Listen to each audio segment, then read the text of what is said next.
represent your shit.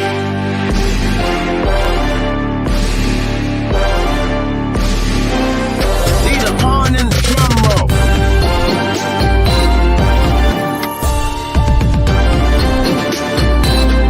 Turn up, yeah!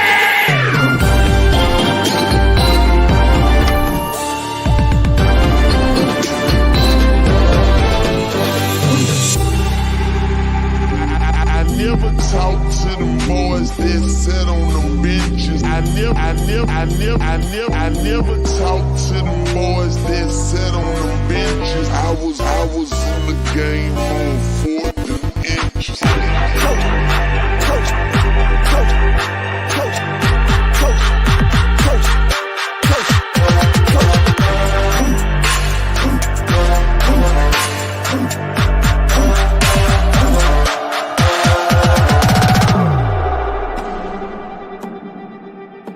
Now it's time to go to work.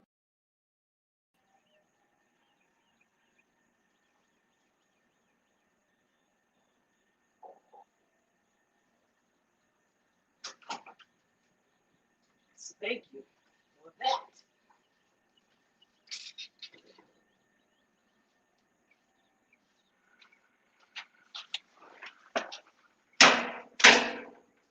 Mic check. I mean, even if you don't mind these days, emptying out this. Okay. Throw something on the grill, huh? Okay. Throw something on the grill. I'll clean up this. I don't know how my connection is right now.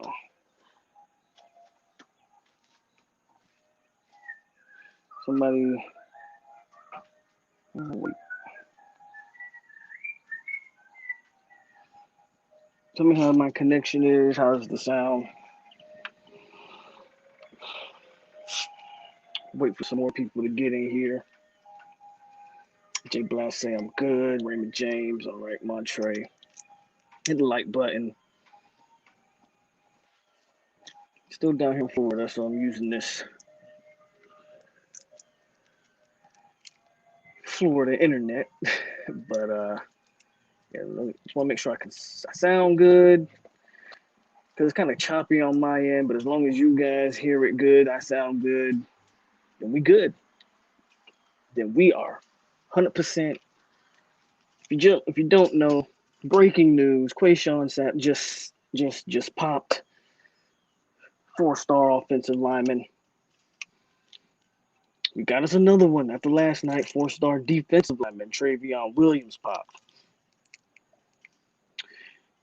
And rumor has it we're not done yet.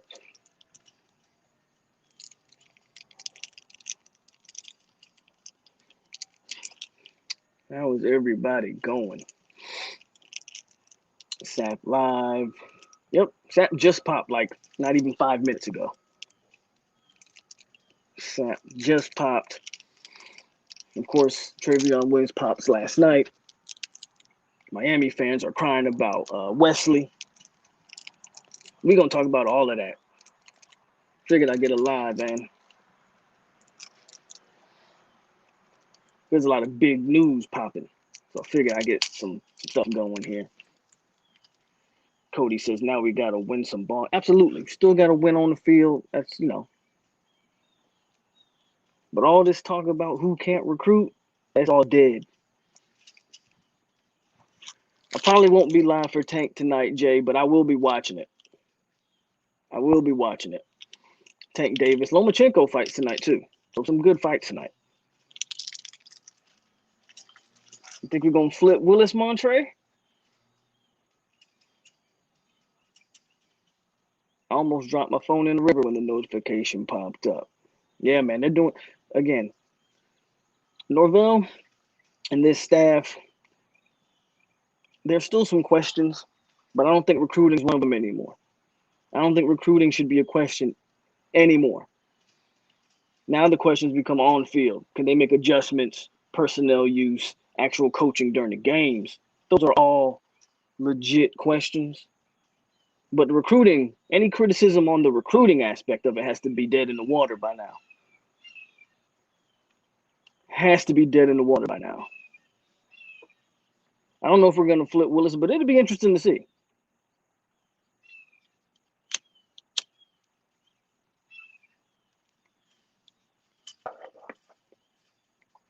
Sit on the back porch here in my mom's backyard.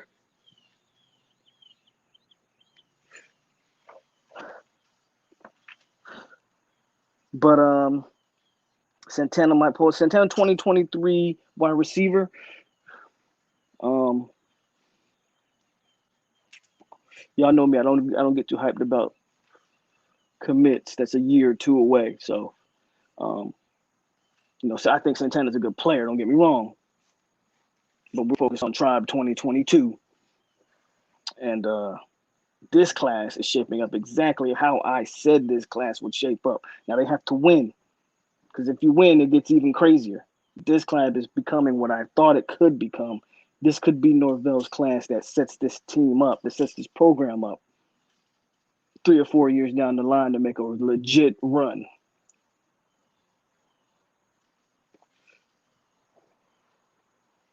Jared says, hold on, Jared, this tap just jumped on me. Jared says, what impressed me about this staff was getting McCall the game to shut down his recruitment and canceling other visits. Shout out to Sam McCall. Shout out to this comment. I always thought Sam McCall was a huge surprise when we got him. He did shut down a visit to South Carolina. I don't know if he's shutting down. The day he announces he's not taking an Alabama visit, we can have a serious talk about him shutting down his entire recruitment. But canceling that South Carolina visit was a big thing. What's going on, John? Absolutely, they have to sign. What's the story with the guy that did the Miami U sign? They're more mad at him than really us. I'll talk about. I was on T2I's lab earlier, and it was fun in there. We had some fun, but I don't want to spend too much time on Wesley. Honestly, I think he's still probably a Kane lean, if I had to be quite honest with you. But the notion that Florida State was making him do that, and the notion that FSU that he didn't know that picture would go public, to me, both of those things are ridiculous.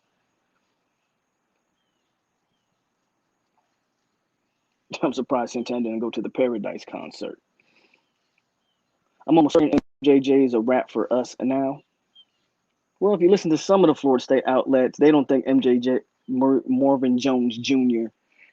is a long shot for Florida State, but y'all know me. I don't buy into that.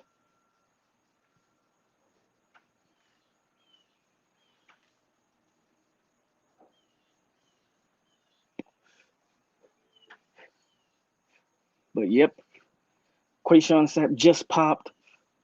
That's a 4-star. If I was on my computer, I'd bring his profile up. I can't do it from my phone, but that's a 4-star. Listed as an offensive tackle.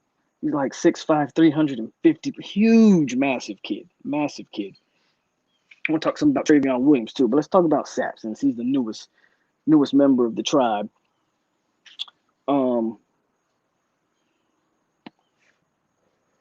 6'5", 350 pounds. Has baby fat on him, but that size, he moves well for that size. If you watch him, moves well. Hey, that's 2 4-stars on that offensive line now. 2 4-stars on that O-line, baby.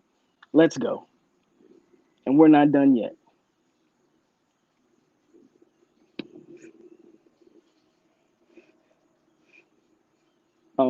Canes fans gonna end up running. I don't know if I can, for the life of me, can't pronounce his last name, so I just call him Wesley. But you're right. You're right, Rose. The way those fans are acting is ridiculous. They cried so much that kid. Hold on one second.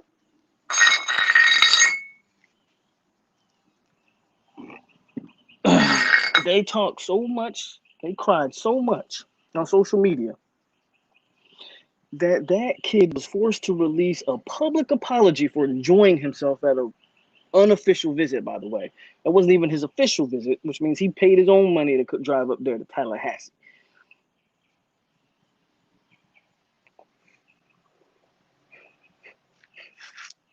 You had fans saying, pull a scholarship. We don't need him. He's a traitor. Da, da, da. Like, really?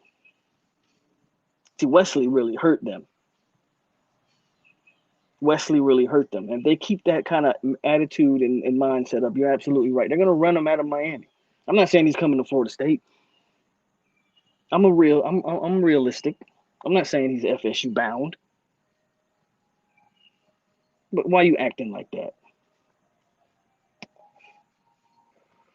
I'm not sure who else is trying to get SAPP, Jen. I believe we're going to get Eston Harris. We in his top 5. And BB says T2I real mad. Nobody forced him to apologize. I'm not saying he was forced in the sense of you have to apologize. I'm saying the backlash, John, forced him to apologize. That's what I'm saying. The same way nobody forced him to throw down an upside down U. It's a photo op. Do you think in a photo op, what do you think? We've all taken professional pictures, right? Where you take family pictures or whatever. What's the photographer always do? Smile, turn your head this way, give me a high five, or give me a piece. They as photographers take pictures, they make suggestions. Do I think that it was suggested, hey, give us an upside down U? Probably, most likely. Could he have said no and laughed about it? Be like, nah, I don't want to do that. You think it would have been like, well, you got to get at it? No. He chose to do that. Was it suggested? Yeah, it was probably suggested, but no one made him do it. Riker says 6 wins. We have a top 5 class, no cap. We will get Jones Jr., Amelia, and Skinner. We need that Timmy Jernigan type of signing to book Travis Hunter. Speaking of Timmy Jernigan, and since we're talking defensive linemen, let's get on some Travion real quick. T2Y, what's going on, partner? Good stream earlier, by the way, T2Y. Had a lot of fun. It says, BB, leave me alone. I can't imagine how he feels about going to that camp. It's got to be kind of awkward going down into that camp today, Rose.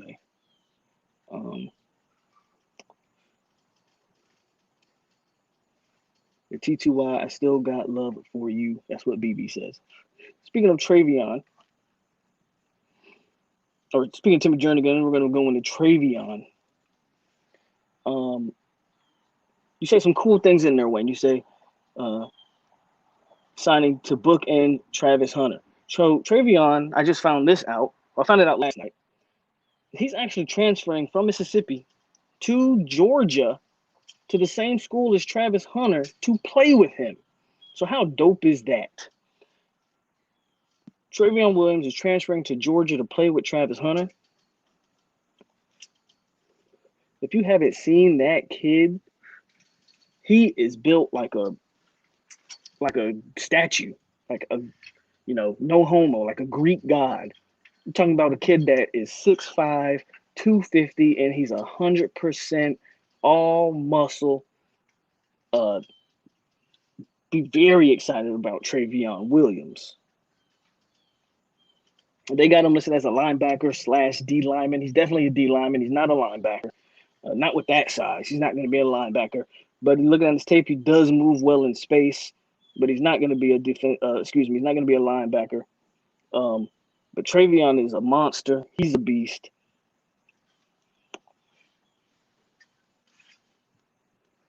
Shout out to Hib. I need Bishop Thomas and Woody to pop at them defensive tackle positions. Thomas might pop this weekend. Thomas might pop. That's a 3-star defensive lineman. Jay Blast and shout out to Coach Ack. Absolutely. Did y'all see that video? If you're talking about Travion, I saw it, man. Dell on the board. Is he really? I have to talk about that. I don't really think Dell's on the board, but if y'all want to give Dell credit for that one, we can.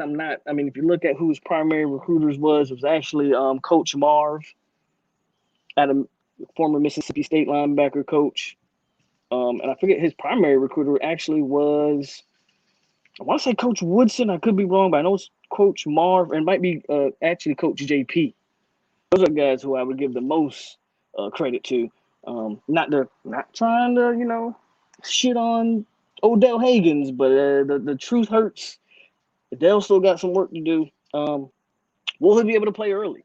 Remains to be seen. We'll see. We'll see. I don't see why he wouldn't be. Thanks for wearing that hat so we don't see the logo. Hold on then. Hold on. Let me help John Shields out here a little bit. Well, I don't want to cover my eyes. So y'all can see this logo. How about that? Let's do it like that. You do know this cat played QB2 at his high school. Man, who the hell is trying to tackle? That's insane. He's a good athlete. Moves very well for a kid his size, Wayne. Woodson was his primary coach. Finally catching you live from the desert. Shout out to D Thompson over there in the desert holding us down. Where you at? Kuwait. If you got access to some internet, you're probably in Kuwait, D. So D Thompson probably up there in Kuwait. Montre says, yep, Marv. And Big Gucci says, we all miss the old logo, man. We all miss it.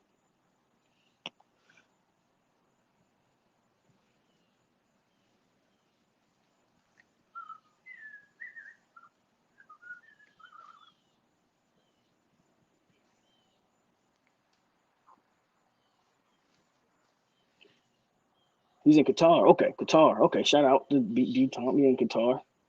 I've never been in Qatar.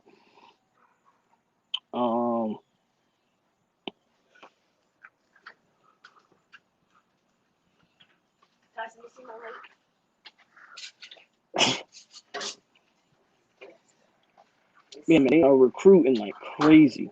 Who has the best recruiting staff of the big three? Is it really a question at this point? I don't know, man. Is it really a question? Rivera, Nole.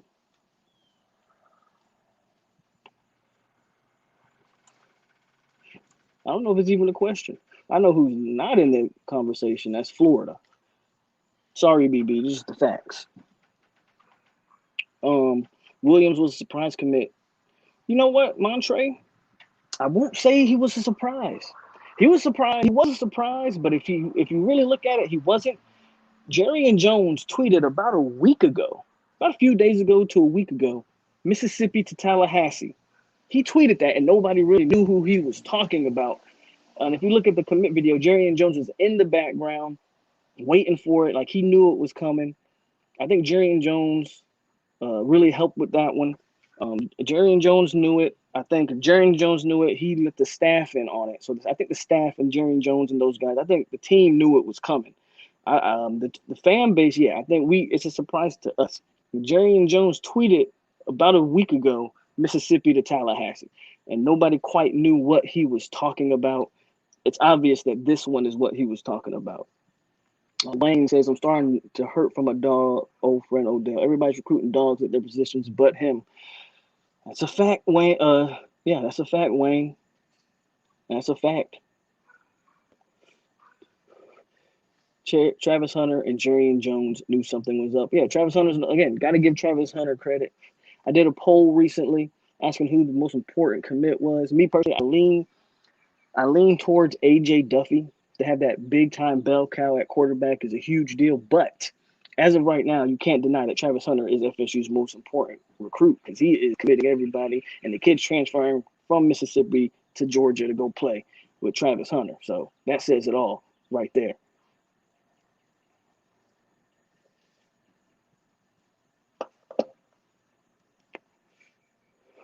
BB says, how we 8T right now, and none of our big time recruits without recruiting have committed yet. No, I get that. And I get it. It's only June going into July. I get it, BB. I'm just saying, Dan Mullen is man. Did you not see I think I talked about this before. Dan Mullen sending DM to the wrong Terrence Brooks. Like, Dan Mullen does stuff like that, kind of unforgivable, but it is what it is. I'm definitely loving these commits. Momentum is really building. Montre says, damn, so dude, I forgot about that. Yep, about a week ago, Jerry Jones was in on it. He knew. I think Travis Hunter is playing a big role in recruiting these guys. Yes, he is.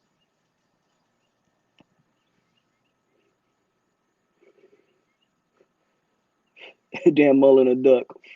BB says he saw it. Right, he saw it. He tweeted not tweeted. I think it was an Instagram DM to our Terrence Brooks instead of the recruit Terrence Brooks. Their names aren't even spelled the same.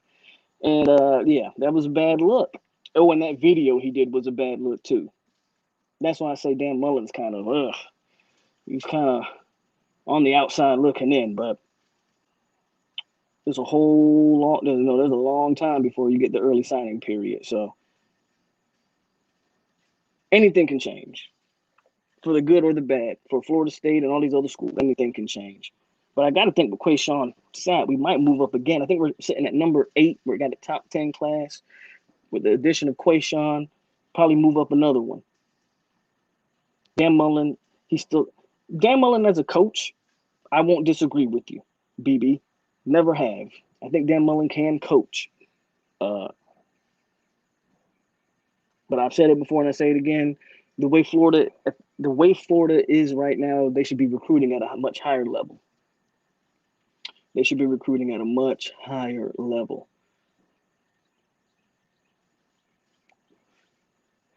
But I figured I'd do a little live on this Saturday since we got a bunch of huge news breaking. How can I not talk about it, right? How can your boy POLK not talk about what is going on?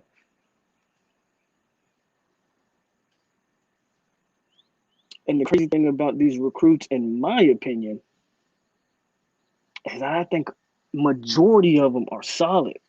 Like, the only one I know that was taking other visits, and anybody can correct me if I'm wrong.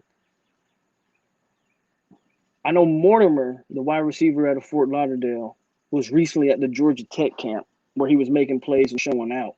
So shout out to him. I think he might be the only one that's taking other visits. Sam McCall has shut down some of his official visits. You know Travis Hunter ain't visiting nowhere. I haven't heard AJ Duffy going anywhere. So we got guys that are locked.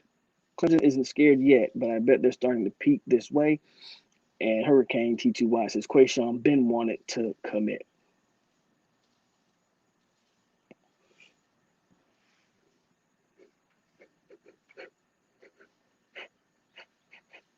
And I guess we'll be on the lookout to see if Willis flips. Montre seems to believe Willis will flip. So we'll see what happens with that one. Do we still need? Yeah, man. Of course we do. We definitely still need more. We need more D tackles. We need more D tackles. Period. We need a D tackle. The hell with that. We don't. Again, this is going into the Odell thing, which we always seem to end up talking about.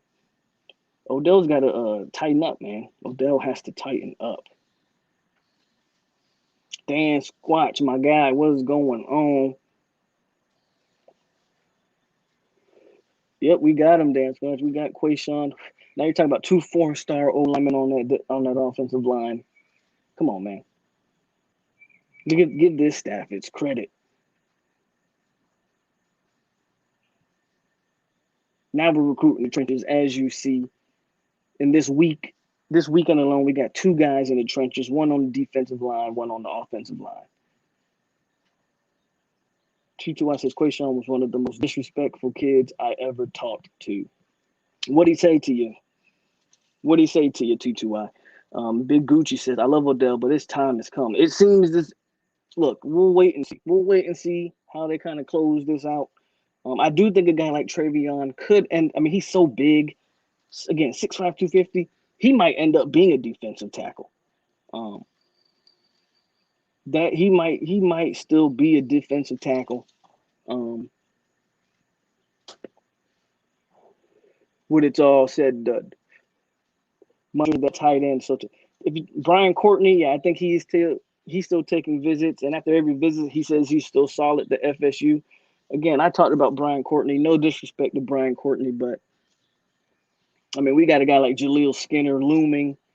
You know, not to be disrespectful to Brian Courtney, but I was never high on taking him, at least not before you got him on campus. If Brian Courtney, you know, he's still taking visits, he should take visits. He should take visits, if nothing else, to raise his stock. So I don't have a problem with Brian Courtney. And he's not the biggest he's not a worry of mine. So there's that. SAPP is a pop. SAPP has a pop to his movement at 3. He's huge. And like I said, he moves well for his size. Absolutely, Dan Squatch. Tonio, what's going I think they will use Williams like Lovett now, move him in and out. And he basically told me, F Miami, it's too far. Well, there you go. Shout out to QUASHON SAPP. That man's a smart young man. Smart young man. Very smart kid. Knows what he's talking about. And I agree with him wholeheartedly. F Miami.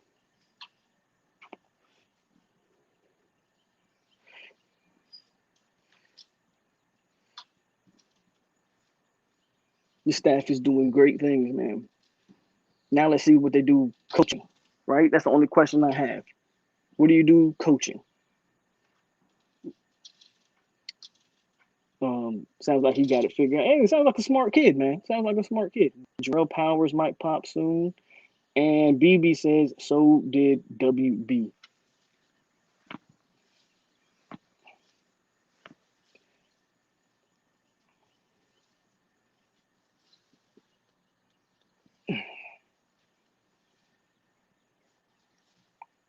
Speaking of WB, he is at the Paradise concert.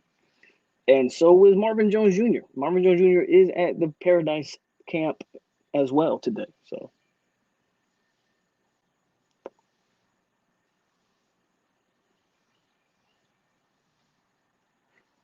I'm talking about the tight end that Travis Hunter does 7-on-7 with. What's his name, Montre? Because we only have one. And Brian Courtney's not really a tight end. He's an athlete, but I think they project him as a tight end. We don't have any other tight ends committed as of right now, Montre. So who are we talking about? It was obvious he wanted to be a Nole. He liked almost everywhere FSU post. Almost every FSU post. I know he was going to FSU when he bought $800 worth of gear out of his own money. So we got one more interior spot left. Still got some openings at tackle. Any news on Hill? And he a target. If you're talking about Skinner, yeah, Skinner's still taking visits because I don't think that recruitment's dead by any means. That's going to be a tough recruitment. I think it's Florida and Florida State, though, are the two main for Jaleel Skinner. And as far as Dustin Hill goes, no news on him. Nothing new anyway. He's still not. He didn't come this summer. It's still kind of up in the air whether he comes this fall. I don't know. Me personally, I've said it before. I wouldn't be shocked if you never see him play for Florida State, to be honest. They haven't, again, for whatever reason, it's a personal reason. I have my own theories on it. Listening to other people talk and people not really wanting to get into it. I don't think I'm pretty sure it's not grades. I'm pretty sure it's not even him thinking or having second thoughts. I think it has maybe something more personal to deal with. I don't know, so it's hard to speak on it. We'll see whatever happens with Dustin Hill. If we take 5 linemen this cycle, who's your first choice of the remaining 3? So by the remaining 3, I think you're thinking of Armelia, Pritchett, and maybe Richardson. I actually think Richardson is going to end up being a Kane, personally. There's another offensive lineman that they're in the running for. I forget his name. I want to say his last name. I want to say his name's Anthony Richardson or something like that. So that might be a one to look out for. He's a 4-star out of Alabama. I might not have his name correct. But he's a 4-star out of Alabama, interior offensive lineman. We may end up seeing him pop.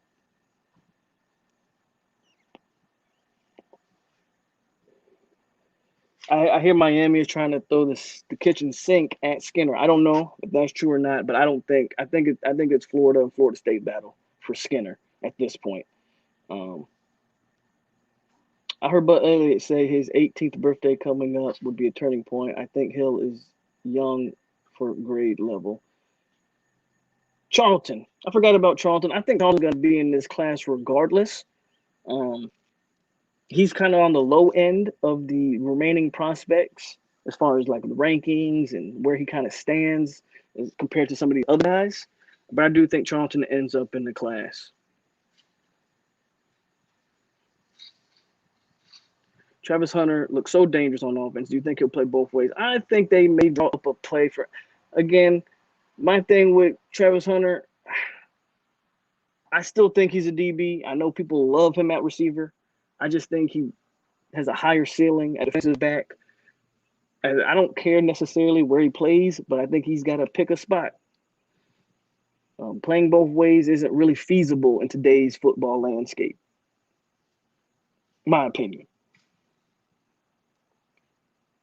Man, I need some oxtails for TTY. I need those.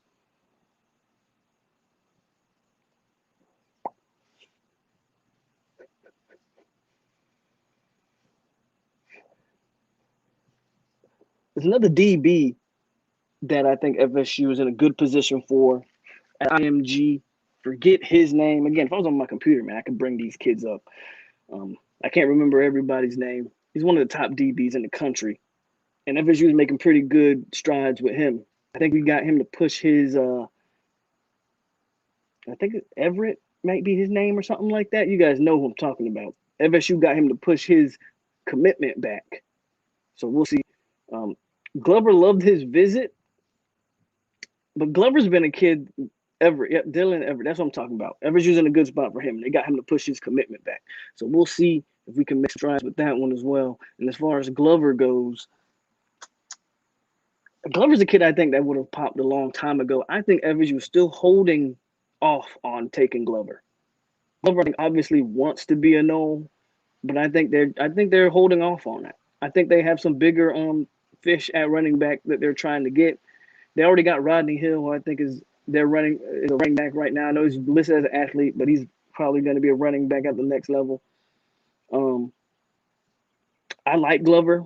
I just think they're trying to maybe get another big time guy. I think Glover might be a sort of. I hate to say it like this, but I think Glover might be kind of like a backup plan at this point. I mean, the kid's been on campus a bunch of times.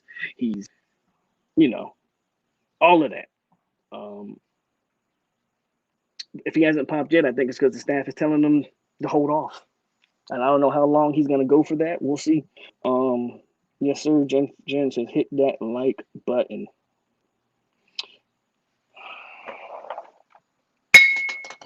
Oh, what was that? That's my podcast.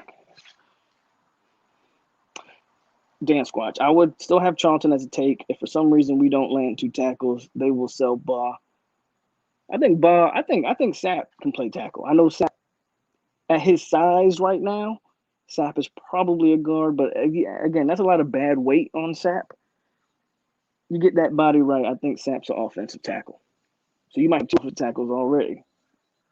And Baugh and SAPP. Charlton, obviously, you're talking about a really big guard.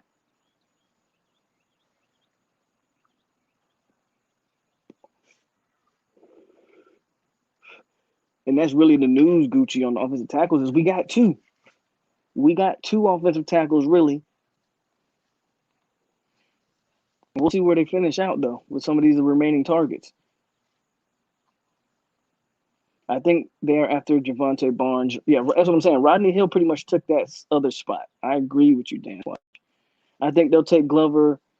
If they can't get, a guy like Austin, who I know is a heavy LSU lean right now. He loved his visit to LSU. I don't know how much FSU's still in it for Austin. He still tweets about Florida State. Austin does, so that's good news.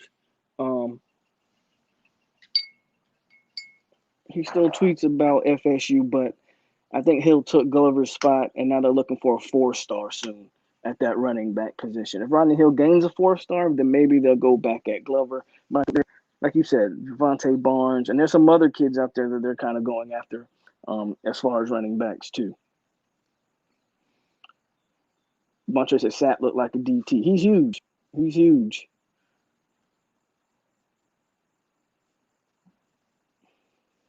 I'm down to let Austin and Richardson go up the road.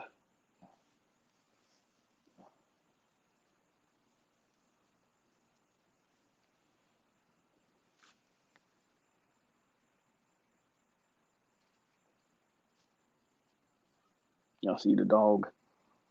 Tyson. He's old, man. He's old. He's over here chilling.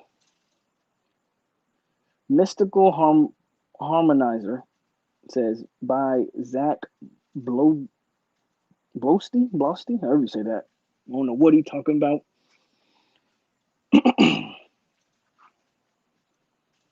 Let me scroll down. All right. So yeah, it's exciting times, man. I'm pumped at this staff. This staff has me very optimistic. Um, Again, recruiting can no longer be a question, in my opinion. We're no longer questioning can the staff recruit. Now we're going to question can they actually make in-game coaching decisions, use guys in the right position, make adjustments. That was a big thing about last year, right? Especially offensively. Not even getting on the defense, right? We already know that's a headache in and of itself. But even offensively, when FSU had its scripted opening plays, they did a great job. But when they had to make adjustments during games, they didn't seem to be able to. Now, maybe that had a lot to do with the quarterback play. I think that is one of the big reasons in that is the quarterback play. So we'll see. We'll see what they do on the field. How many commits in the next week? Over or under 1.5? Well, if you would have asked that thing Friday, we'd already have an answer, right? We already got 2. They're saying that they're not done this weekend. So part of me wants to say over 1.5, to be honest with you. From a lot of things I'm hearing, especially if you're talking about the 2023 class as well, FSU might end this weekend with about, they already got 2. They might end this weekend with another 2 or 3 from what they're saying. From what they're saying. I wonder if the staff goes after the linebacker from Oregon. Mackenzie Milton followed him. Why is that a big deal? Well, Mackenzie Milton is like 3 for 3 on kids that he ends up following on Instagram. Not to mention that they are both from Hawaii. If Mackenzie Milton is putting a good word for the kid, I think they might take a. I mean, at the end of the day, we got this last scholarship. At some point, you got to use it. We missed out on Kane Madden. They pretty much stopped going after the offensive lineman from Oklahoma. He has knee issues, so they didn't make sense to bring in a dude that wasn't going to play right away, which I don't blame him. Not saying that the kid's not talented, Wilkes or Wilkins, whatever, from Oklahoma, offensive tackle. But what's the point of bringing in a kid who's not going to play year one because of knee issues when you're recruiting very well on the offensive line as is? So they got that one scholarship. I heard something about a wide receiver they might be after, and maybe they go after this Oregon guy. I think it depends on how their staff feels about Rice. And that's another thing. Like, is Rice going to come? That's still up in the air. Is Rice healthy? Is Rice going to be healthy or not? But if Mackenzie Milton is in on him, we'll see what happens with that one.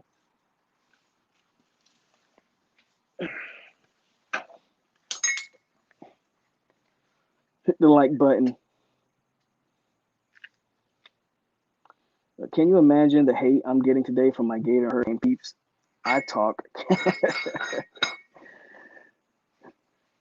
Hurricane and FSU rivalry has picked up this weekend. It's picked up everything Marvin Jones Jr. See, Marvin Jones Jr. They didn't like the fact that Marvin Jones Jr. threw the upside down U, but it didn't hurt him as bad. At the end of the day, we all know Marvin Jones Jr. I mean, he's Nole-blooded. I don't know if he ends up being a Seminole. But, I mean, the kid grew up. We all know who his dad is. His dad is the greatest linebacker in the history of college football, arguably. And arguably the greatest linebacker in the history of Florida State. So we know his lineage and we know what he's about. It didn't surprise me Marvin Jones Jr. did that. It did surprise me that Wesley did that. I'm not going to lie. That surprised me.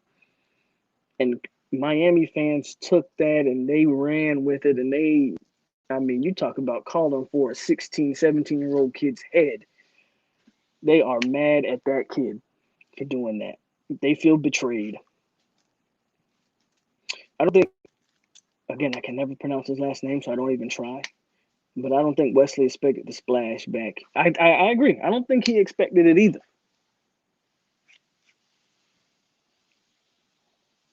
Honestly, I think Miami fans are making a big deal of nothing. Kid just having fun on an official visit. All that tune is going to change if he still ends up committing. They're going to act like they didn't see half of the stuff they've been saying, right? So I didn't expect it either, but at the same time, those guys feel like you don't do that. Like that's a no-no for them. So I get it. That's a no-no. You don't throw the upside down you, which is again is interesting because he's down there in Miami as we speak. I wonder how awkward that is for him. Again, they forced him to release it. When I say forced, I don't mean literally forced him, like told him you have to do this, but the backlash forced him to release a public statement, basically apologizing, saying he meant nothing by it. We've been hitting South Florida hard. You have to. That's recruiting one-on-one. No matter if you're a big-time school, you have to. You have to.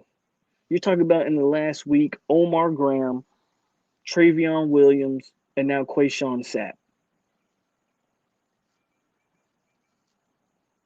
FSU's been killing it this past week. But as far as the South Florida kids go, yeah. But ask Miami, they didn't even want Omar Graham. They didn't want one of the best linebackers in South Florida. Let them tell it. That's what Miami. So when the kid don't pick them, Kane fans being they poppy selves might be the game changer in his recruitment. We need it. I mean, yeah, if you're him and you're looking at the reaction, I don't know. I don't know how you look at that and be like, do I still want to play for for that type of a fan base that's so wishy-washy? Like I honestly believe, and this is my personal opinion, if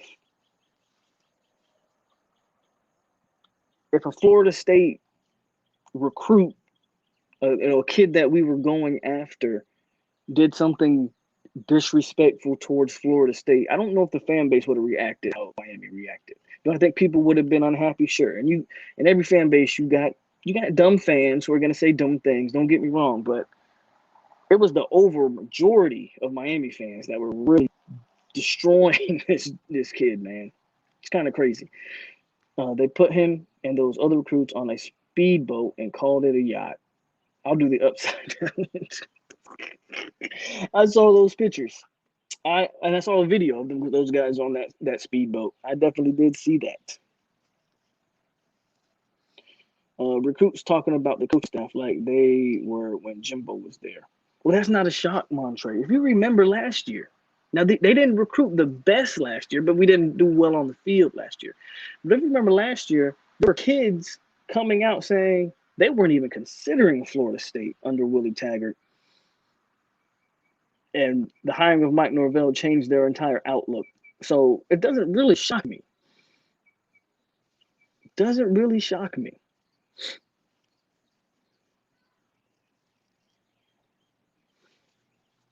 Word on FSU Twitter streets, more commits coming this weekend. Yeah, that's 100% Rose. I'm saying they might finish this weekend with 5 total. About 2 or 3 more are expected.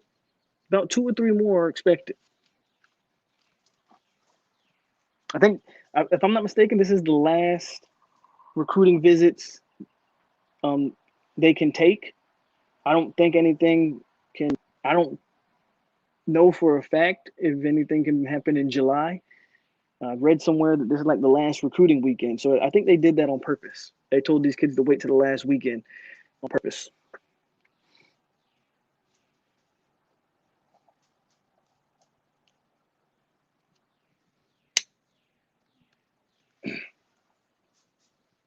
What's up?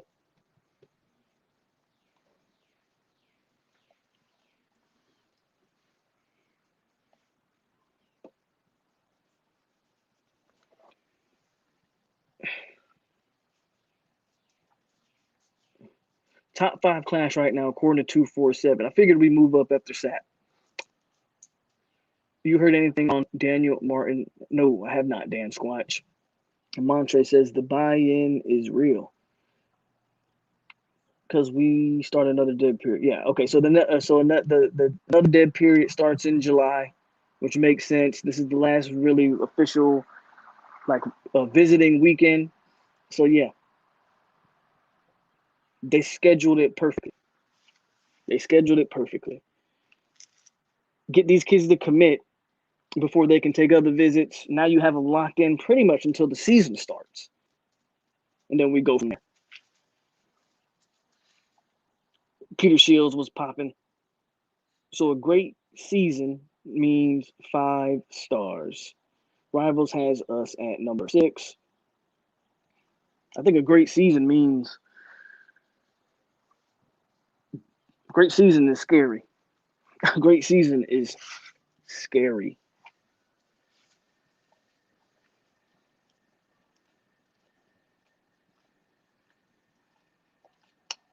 I just love the fact that they're in the trenches now. Trenches, get the positions of need. Linebacker, got a check mark there. We're not done at linebacker. Defensive lineman. We still got Aaron Hester. You can't sleep on Aaron Hester, but now we got Travion Williams. I think Najee Kelly's still in the mix. Don't get it twisted. And of course, Marvin Jones Jr. Offensive line, we got 2 with a few more to come there. Yeah, man, recruiting the trenches well. We already know what we got at defensive back. I mean, look at how they've done the recruiting so far. They've hit on every cylinder. Quarterback, check. Running back, check. Wide receiver, check. Tight end, check. Offensive line, check. D-line, check. Linebacker, check. DB, check. Like, they got it all. They got it. They've done a great job of recruiting every position and finding kids that fit every position. Love to see it. If we could snag one from Wesley, Tolan, and Martin, and then Lightsley, I'd be happy with this year's linebackers. That would make Graham a solid 4-raiser guy.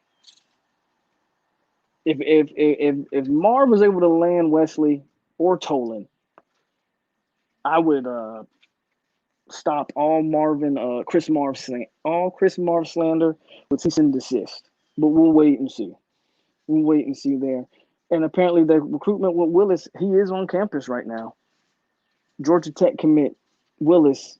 That commitment might not be done, man. That commitment might not be done. And we'll see what happens with that one.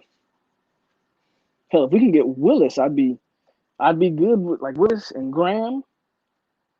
I'd be good with that, to be quite honest with you.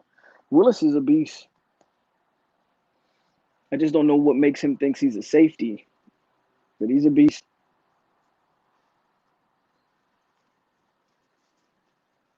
I think I saw Willis play some quarterback in a clip too. Athlete.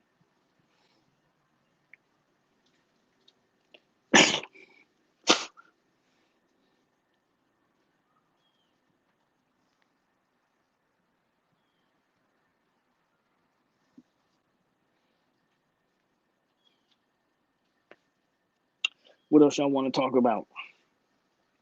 Because me, I'm just happy to see it. There's no way you could have convinced me that me personally, I would have thought after 3 wins, I would have thought recruiting wouldn't have picked up to a team. I would have thought that recruiting wouldn't have picked up until the team got on the field and they saw some improvements on field. The fact that they're doing this without this team playing a snap yet is very intriguing. Rose saying Charlton just committed to Florida State. There you go, Dan Squatch. We just got another one. That's 3 in 24 hours if that's true. Charlton just committed to Florida State. So now you're talking about 3 guys on the offensive line, and SAPP, and Charlton. I can't look it up right now because I'm on my phone, and if I try to look it up, it'll stop the live stream. So I'll definitely go back and look at that. But FSU Rose is saying Charlton just committed. That's credible because me and FSU Rose are both on FSU Twitter. We follow the same sources. So if Rose is saying it, I absolutely believe it. That's 3 offensive linemen. That's 3 in 24 hours. And it ain't even Sunday yet, people. It's not even Sunday yet. We on a damn roll. Let's go. Boom. 2 spots left. I got to believe that the biggest – with 2 spots left, I think you're talking about the 2 big targets and Armelia and Pritchett. I think that's who they're going after. I know people think Richardson. I think Richardson is going to end up committing to Miami. That's me personally. I think Armelia and I don't know if we're going to get Pritchett. Bama's in on Pritchett, so that's going to be a tough one. And Armelia, hey, I still have faith that we'll get that one. We've had some good recruiting. I think we will be winning team this year, top 20 next year.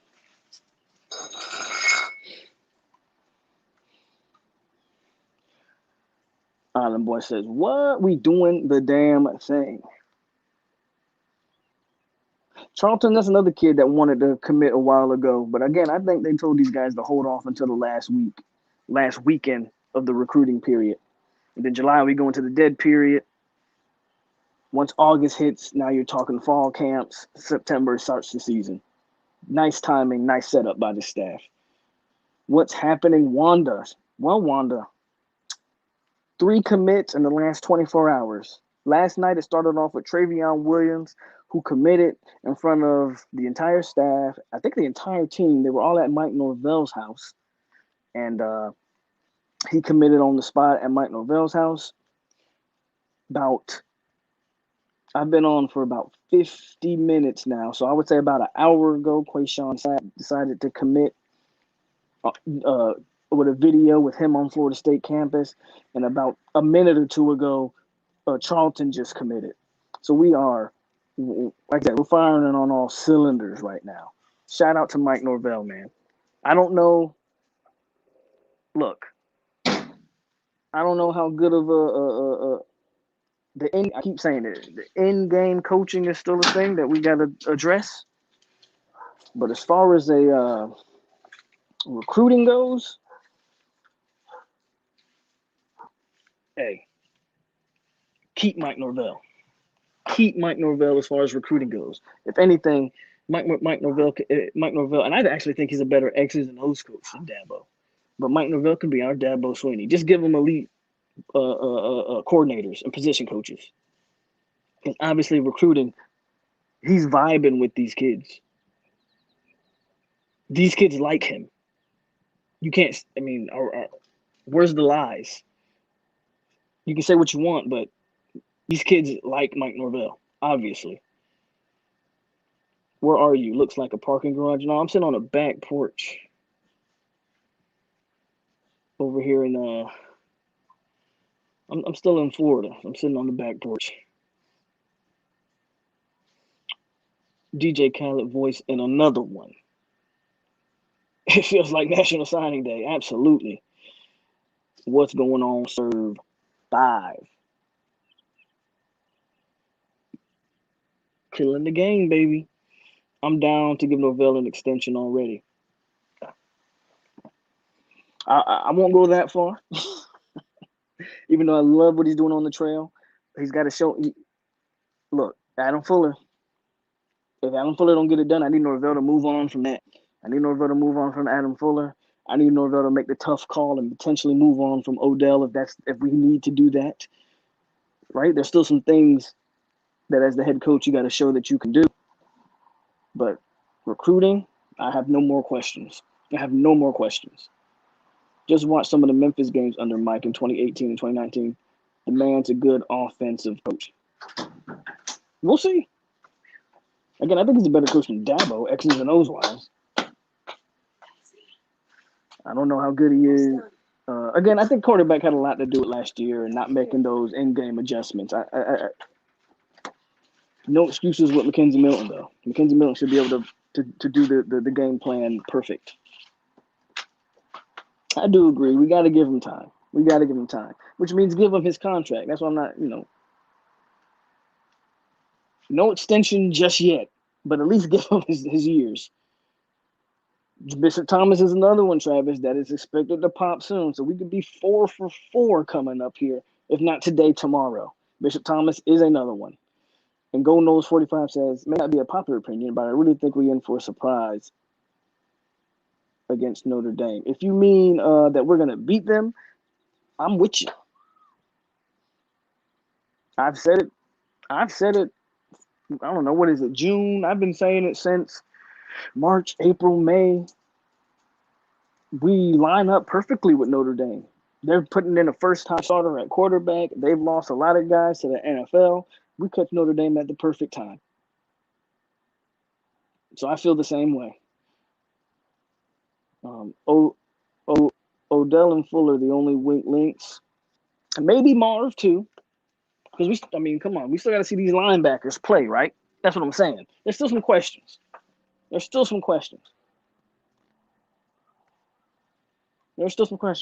And I'll give this to Adam Fuller. I'll say this about Fuller, that people, as critical as I am on Fuller, I'll say this. He's another guy that, as far as recruiting goes, kids seem to love him. Come here. You see your nose? Kids seem to love him. His nose is bleeding? Kids seem to love Fuller. No cap. I mean, the guy he's relatable, if nothing else. Now, as a coordinator, he needs to be able to actually coordinate a defense, which means adjustments, personnel, and stuff like that. But recruiting, again, as much as I criticize Fuller on field, off field, when you listen to these kids' interviews, when you talk to these kids, which I have a couple of these kids on Twitter who I talk to in the DMs, I want to get them on the show, but, we're work in progress there. They love Adam Fuller, man. They like Adam Fuller. They really do.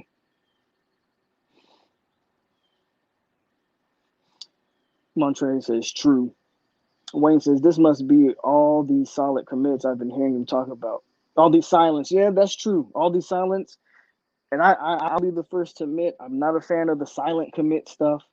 I'm not a guy that believes in silent commits, but it seems to be the fact, Wayne. They've been 247 and even War Chant. They've been saying that FSU's had about 3 or 4 silent commits that just haven't made it public yet. It seems like we're in the weekend where they're all putting it out there. They're all putting it out there. So absolutely, yep. We talked about that, Jay. Shout out. What's up? What's going on, Jay? Charlton just committed about 10 minutes ago. QUASHON committed about an hour ago. Travion Williams committed last night. And Rob Taylor says he thinks Odell's going to bounce back. I hope so. I don't want to see Odell go, but I call a spade a spade.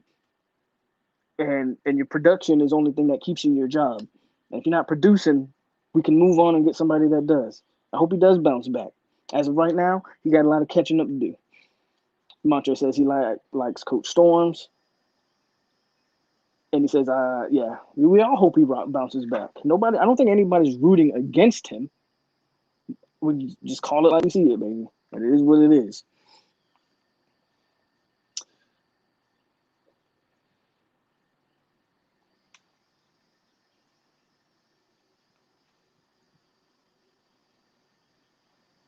Brandon B says another commit. Who? Who you got, Brandon? We already talked about Charlton. We already talked about, unless you talk about Charlton, who's the newest commit. We already talked about Charlton, SAPP, and Williams. Who you got? You got another one? So, again, I'm not able to go on my phone without closing down the stream. So you guys are going to be breaking the news to me, and then we're going to talk about it. So if we got another one, is it Bishop Thomas? Or are you talking about Charlton? I think, Brandon, you were already here for the Charlton news. So he might be talking about somebody else. Okay, no, you are talking about Charlton. Okay, yeah. So we already talked about Charlton. He committed about 10 minutes ago or so. That's 3 in 24 hours. With a good season, this class can be top 5. It's going to be top 10. Top 10 easy. But I'm with you. If you get listen, here's the deal. Let's talk about it. If you can upset Notre Dame, game 1, there's a good chance you're going to North Carolina undefeated. If you beat North Carolina, you're going to go into Clemson, 7-0? Imagine playing Clemson at 7-0. Because you're not going to lose to UMass. If you beat Notre Dame, then you've got Jacksonville State, Wake Forest, and Louisville. All winnable games. If you can beat North Carolina, like the schedule kind of, I'm not going to put everything into Notre Dame, but it really keys in on that. If you can beat Notre Dame, man, a lot of things happen. A lot of things can happen if you beat that Notre Dame team. I think we have a chance with Kevin Coleman. I do too. But I think that's a kid that Bama's heavy in there. And I think that's one of those kids, when you start talking about a Kevin Coleman, he wants to see how this team plays. He wants to see how if the receivers are being coached right? Can our receivers actually catch the ball this year? Well, we're going to find out. You know, stuff like that. I got here late. Charlton is not a 4-star. He's a 3-star, if I'm not mistaken. 3-star kid with a lot of upside. Very raw. Charlton's very raw. Island Boy, yeah, 3-star. Go Nole says that, and that atmosphere would be crazy. I expect the atmosphere to be off the chain. It's going to be Labor Day. We're going to be the only game on TV. I believe Sunday night, Labor Day weekend, we're going to be the only game on TV. Is it Sunday or Monday night? I know it's a Labor Day game. I know we're going to be the only game on TV that night. I expect Dope to be sold out to capacity. I expect the atmosphere to be nuts. I did see Coleman turn down going to the Alabama camp. I did see that, Jose. Go Nole says, I forgot about that drop ball problem. Yeah, last year we couldn't catch a cold. Last year in the pandemic, we couldn't catch COVID. I take that back, actually. We did. But you get what I'm saying. Like, last year was ridiculous. But with the addition of Parchment, Malik McLean, Burrell, Keyshawn Helton, let's hope he bounces back. Pookie bounced back. I think they're going to use Cam McDonald as a glorified wide receiver this year. I think expect a big season from Cam McDonald. I think Milton's going to look to Cam McDonald as a security blanket, and you could see a Cam McDonald have a big season this year. I think we'll be a lot better in the passing game. Anthony says, what's going on, Pope? Which position do you think Woody kid? The Woody kid, I think, is the one I was talking about. O-line or D-line?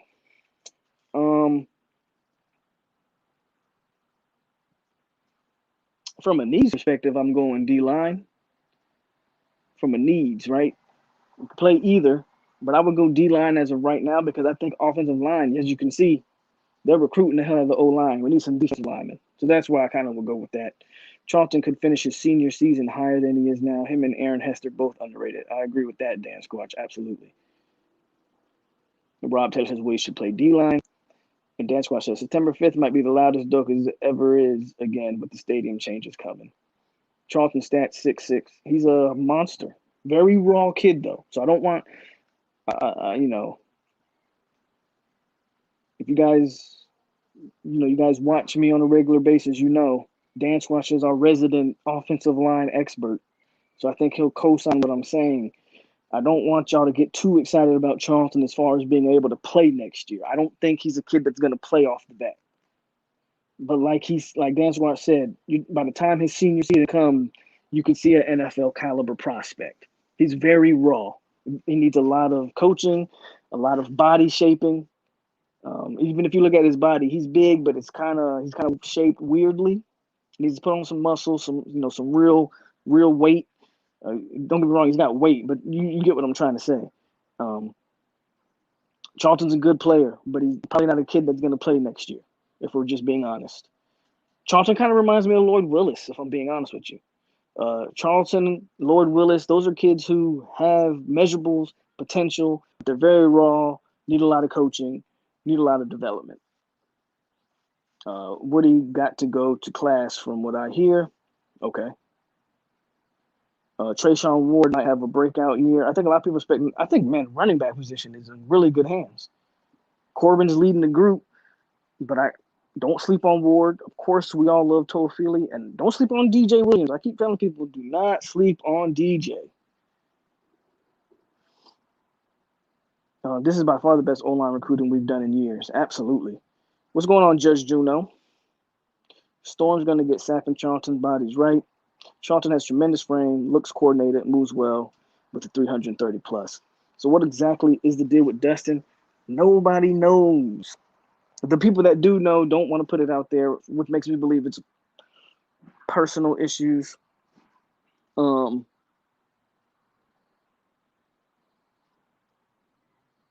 I'm not gonna say it. I was gonna say something, but I'm not gonna say it because I don't want to put that out there on the kid and it not be true.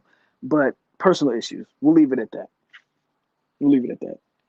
Shout out to Dustin Hill. I hope he can get on campus. The Charleston kid has some quick feet and a nice punch from his camp video. He looked very good in camp. I agree, Anthony. Again, I'm just kind of, I don't think he's going to play next year. Unless Then again, let's look at it. You're going to lose Bavion. There's a chance Lucas declares for the draft. I think they know. But Lucas will be eligible to leave next year. Bavion's going to leave. Gibbons probably leaves. Love Taylor leaves. So there's a chance you lose 4 years starting offensive linemen next year. So it's definitely a possibility. They're going to need to find some, next man up would be Darius Washington, obviously. Out of the commits right now, out of the 3 guys got right now, who do I think can play? Because I think all of those guys in some aspect need some development. Sapp, Ba, and Charlton. I would say Sapp might be the closest thing to playing right away. If you're able to get Armelia, I think Armelia can fit in right away. I think Pritchett's a little bit lean right now, but I think Pritchett is only listed at like 280. Probably has the biggest upside of any of FSU's targets right now. They're going to need some guys to come in and play right away when you look at the amount of talent that we're going to lose on the offensive line. Did you also see that Damian Webb has been posting out of FSU lately? I think it was just because he's not in a college. I saw him posting some workout videos of him in a sand pit. But Webb isn't in a college right now. Or is he? Somebody correct me if I'm wrong. Did he finally pick a college? Because he went from us to Troy to I think somewhere else. And then I think he ended up leaving that place. I know he left us, and I know he went to Troy, and then he ended up not coming to Troy. So he probably does regret that. But he's made strides. You can see physically, him and Bob both have come far enough down the road of losing the bad weight to show a kind of progress needed to buy in on them. Montre says, let's go. FSU just hit number 5 in recruiting. SAPP is most field ready for what I've committed for sure. That's what I think too. I think SAPP's probably the one guy as of right now who, if you needed him to, you put him on the field. What website are you going to show FSU number 5? What's going on, Antonio? Said, let's go. Yes, sir. I'd like to make a bold prediction. Pritchett will be a Nole. If they land Pritchett, oh man, Atkins needs $1 million raise. First of all, Atkins needs a raise already from what he's done. We have to do whatever FSU needs to do whatever in their power to make sure Alex Atkins is on this staff for at least another 5 years. Like, pay him. Promote him. And I don't even know what you could promote him to. I want to say offensive coordinator, but I like Dillingham. I think Dillingham is another guy who is a sneaky good recruiter. These quarterbacks love them some Kenny Dillingham. And one thing Mike Norvell has always been known for is putting together a great staff. So it doesn't even shock me. But you got to do what you got to do to keep Alex Atkins, man. You got to do what you got to do. He left Troy and has enrolled in the Crib University. Bold predictions for me. Kevin Coleman, Skinner, Armelia will be Knowles. I think Coleman and Skinner are long shots. I'm not going to lie to you. But with a good season, yeah, we're there. I think Armelia is going to be a Nole too. Can't lie, Norvell out recruiting every coach. Right now he is. Absolutely. Can he out coach him? We're going to find out. Because I think that matters.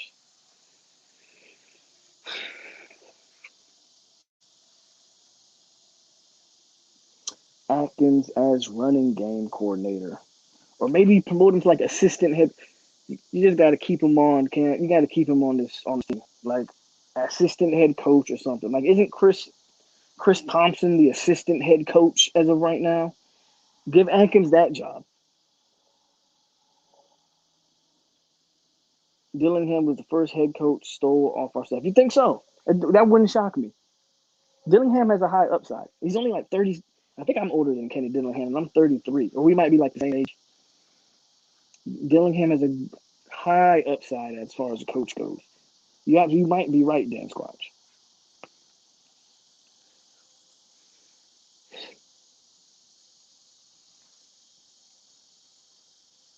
I would love to pick up the offensive tackle, Elston Harris, kid from Alabama. We are in his top 5, he announced today. Here becomes the thing, though. FSU's not going to take 15 O linemen. We got 3. I think they're happy. Those 3 are solid. I think they can be picky now, though, with these last 2. I definitely think they can be picky. I think priority is Pritchett, Armelia, but then you got Harris. You still got Richardson on the board, even though I think he's going to be a Kane. But now you can start being a little bit picky at the offensive line position because you got your core. You got your core kids. What can you say about Elijah Pritchett? I think the only thing keeping me from saying Pritchett, it would be see how much weight he puts on. I think he's only, as right now, I think he's playing at like 280. As talented as he is, you're not going to play at 280 at college. But he could be a freshman starter. I just want to embarrass Miami. They've gotten way too cocky. Miami's been cocky for years, even when they lose. Every big boy program will become. I think so. Every big boy program is going to be coming for Atkins here in the near future. Hill will turn 18 at the end of July, and Norvell says he will join the team. Financial aid and housing paperwork are all in. It's not great issues. Must be something with the LOI signature, is my guess. We'll see.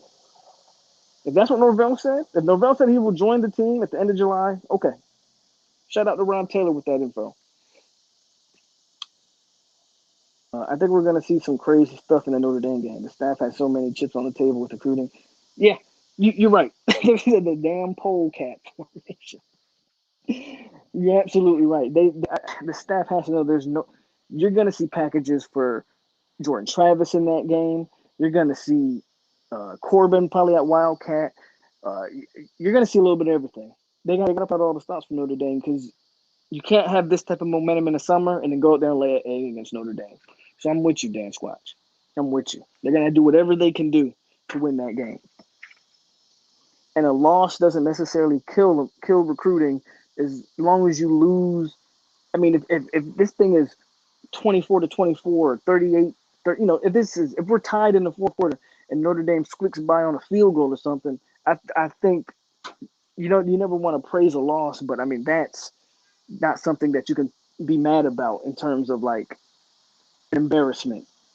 Like, oh my God, now the recruits are going to look at us as like, oh my God, it's the same Florida State. Nah, if that thing goes down to the wire and we just win an unfortunate game, that's still a plus. That's still a plus.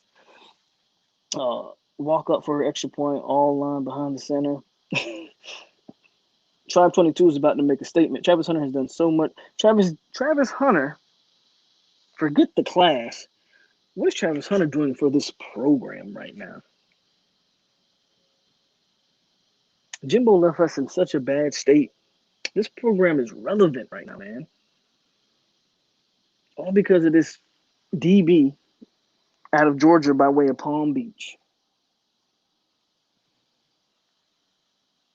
But that's what it takes. Kids want to play with dogs.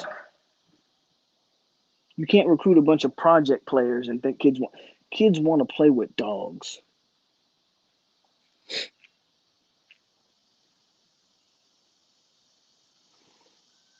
Hunter is a program changer. We want Santana Fleming. He looked happy in those pictures. 2023 wide receiver Fleming. Yep. Some people think he might pop this weekend. I don't know. I think, that's a year out. So I don't go too much into the 2023 kids. Good prospect, though.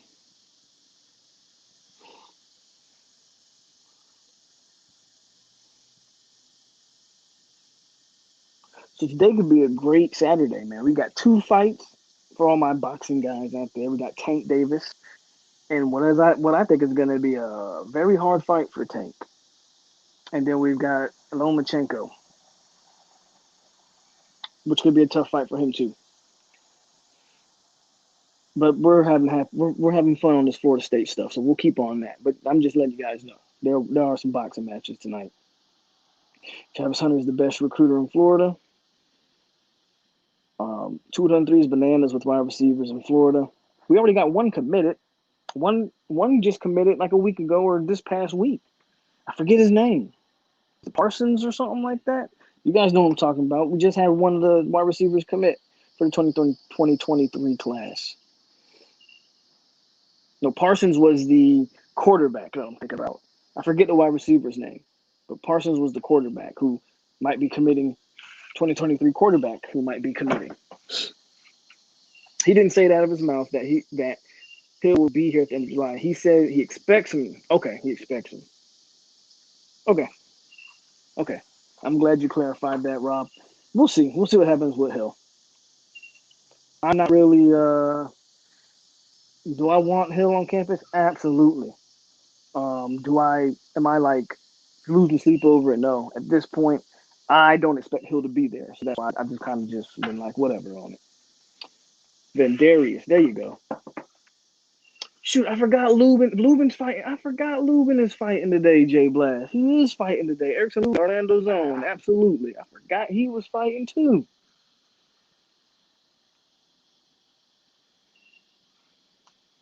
Offense is going to put numbers up regardless.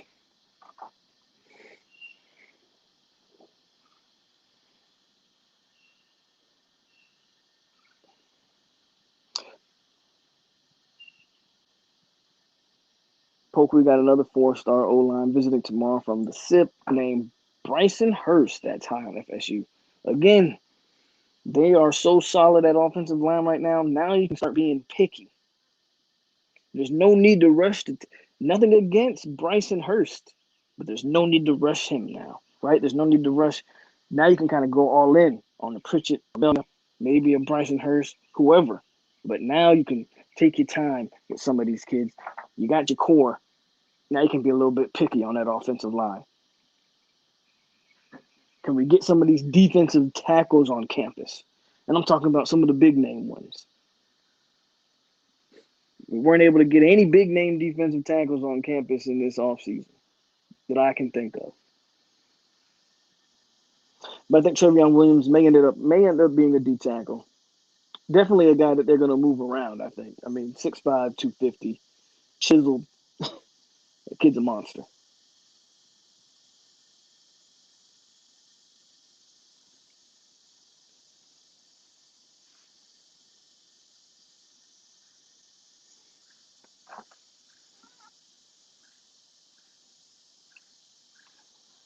So, while Miami's crying about a pitcher, we over here landing prospects, boy. We over here landing blue chip prospects. While Miami's over here crying about a guy throwing down an upside down U, we over here getting recruits.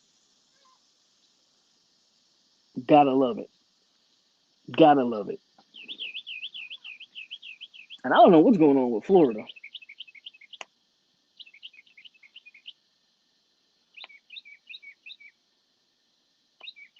Come on, Odell. I'm hyped for Williams. I keep hearing Williams. I haven't seen that, but I keep hearing he has QB film out there, which is insane. Which is absolutely insane. 6'5". Can you imagine a 6'5"?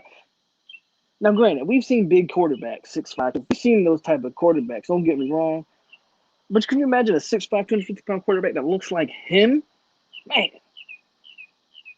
I'm hyped for Williams. You should see his. Oh, I just read that one. Exactly, defensive tackle. Miami stayed crying or doped up. Pat, what's up? Pat was in the T2 watch chat earlier, wilding out. We're building something special. Bishop Thomas is a guy to commit watch for this weekend. Absolutely, DF. What's your opinion on Florida giving Mullen that huge contract? I don't think it matters because I don't think Mullen's going to see that contract out. It's pretty obvious that Mullen wants to coach in the NFL. I mean, he was petitioning hard to get an NFL job this past offseason. So I think it's pretty obvious that Mullen is a year or two away from trying his shot at the NFL. So I don't really think it matters. Honestly, I don't really think it matters. Quite frankly, I kind of like Dan Mullen. I think the reason I like Dan Mullen is because I think with him as coach, Florida will always be competent because he's a good football coach. But I have no need to worry about Florida getting elite guys because he's such a cornball. A lot of these kids, the real deal kids, don't really want to play for him. If I'm just being honest, so I'm not too worried about Dan Mullen. I think Florida should keep him. Whatever make if, whatever can make the state of Florida look better. If Florida is winning 7, 8, 9 games a season, but we're still able to beat them, it makes us look better at the end of the day. So keep Dan Mullen as far as I'm concerned. Yes, sir. Just got the news. I'm in the mountains, North Carolina. All right, FSU rules. FSU should be getting Atkins a big. Yes, I talked about that. They need to be paying that dude whatever he wants. Atkins might need to be the first $1 million offensive line coach. I don't give a damn. Don't tell me we don't have the money because FSU boosters they're raising money left and right if you haven't been keeping track. $100 million here, big money. FSU boosters is raising a lot of money recently. I don't believe the hype that FSU's broke. Pat says I agree, and Antonio says please keep Dan. I'm with it. Keep Dan. Keep Dan because he's a good enough coach to keep Florida relevant, but he's not good enough to where I feel threatened. To be quite honest with you, keep Dan Mullen by all means necessary.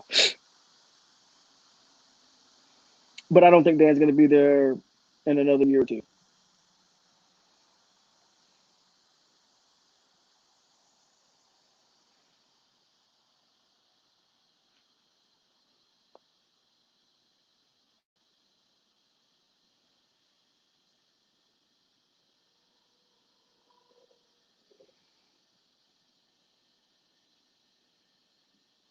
No, I'm in Florida right now, man.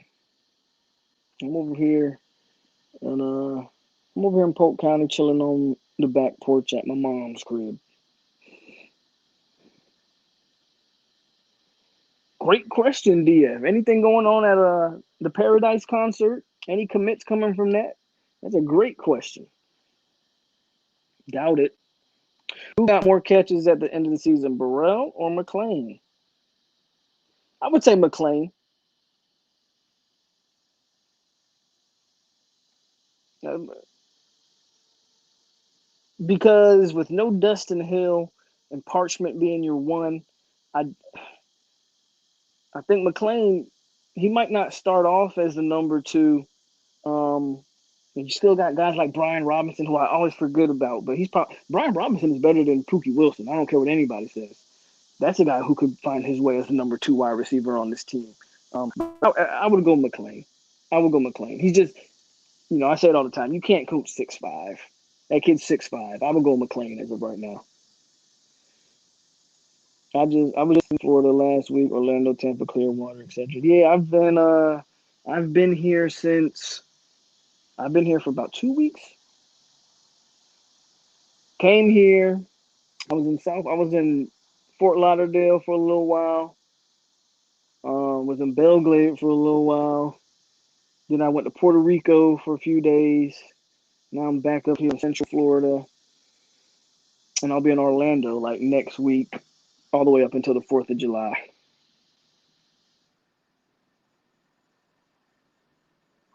I think Burrell is the dude. And I agree, Malik McClain's a safe pick. I think Burrell is a dude. I just, 6'5". And not only 6'5", you go back and watch the spring game and watch the one catch from Malik McClain that really stood out for me wasn't the touchdown pass. It was the catch on Akeem Dent. As much as we like to give, crap to Akeem Dent, Akeem Dent was a great position on that play. But McClain was able to make that separation at the last moment to catch that ball. I thought that was a heads-up play by Malik McClain from a freshman to create that type of separation at the point of attack. That's why I kind of lean towards Malik McClain, man.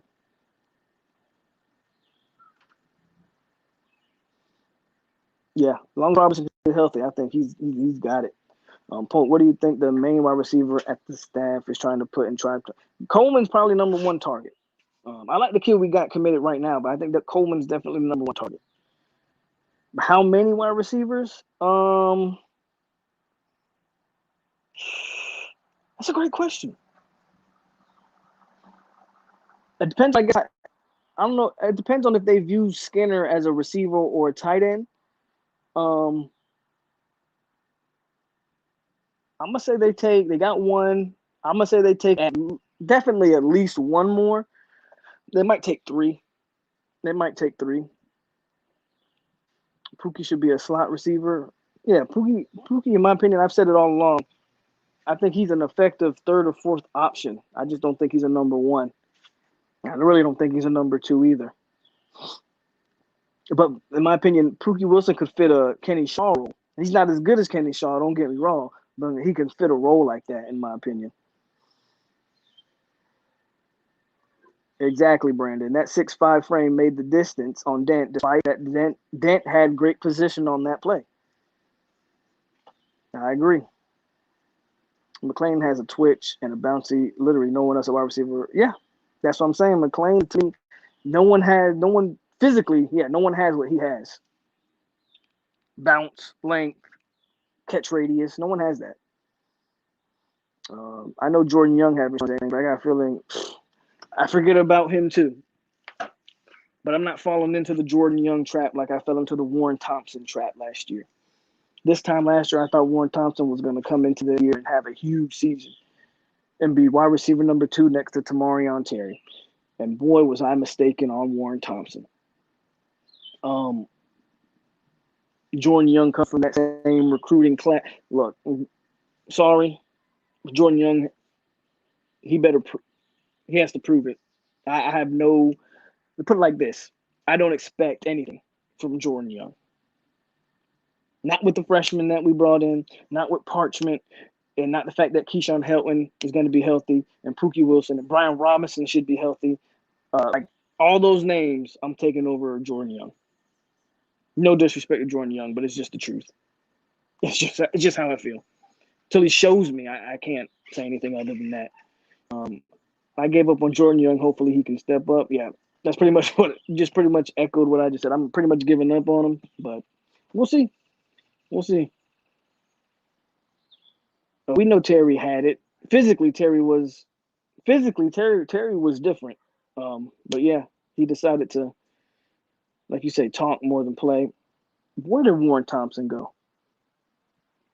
He walked on somewhere. Warren Thompson walked on at Arkansas. Okay, he walked on. I know he walked on somewhere. Wasn't quite sure where.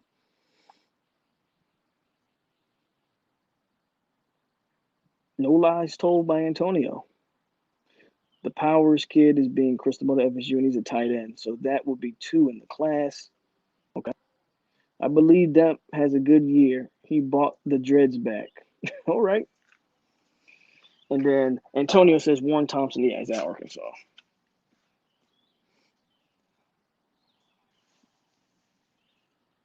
Mark Jean, what's up? Did N'Kosi Perry ever pick a school, or is he still in the portal?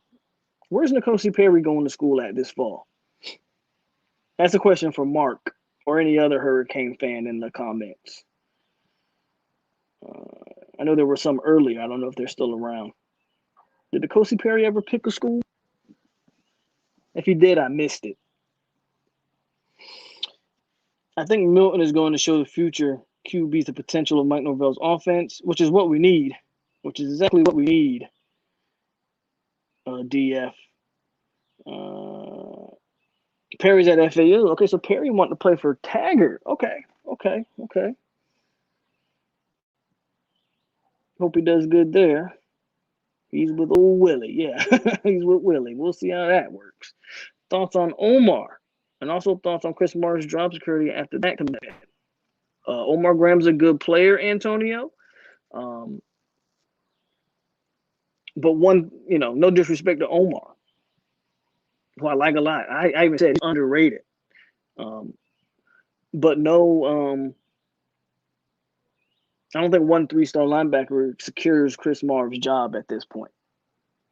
But Chris Marv did play a pivotal role in getting Williams. So let's put it like this: Chris Marv's doing better right now than Odell is. Perry's with Silly. Your O-line, obviously, definitely has to protect Milton. But what's going on? All right, Mayan King, I see you. Definitely has to protect Milton, but we've made, in my opinion, we've made necessary moves at offensive line. In my opinion, that's just me. Nkosi is not starting over Taggart's son at FAU. That would be a bad move for Nkosi to go. I think I don't know, we'll see. We'll see how that works out for him. Man, Chris Marv, overrated. We'll see. Omar Graham says he knew he was committed to FSU about 2-3 months ago. Omar Graham has also shut down his recruitment. He said he's 100% locked in, by the way. He's talking about another kid that's shutting down things. Omar Graham said he's 100% locked in and he's shutting down his recruitment.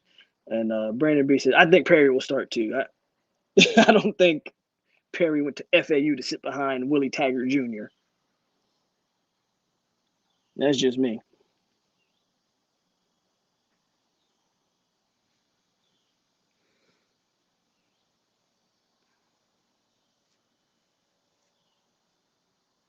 Who would I like to see coach the linebackers? Great question. And I'll be completely honest with you, DF. I do not have an answer right now for a linebacker coach. You know,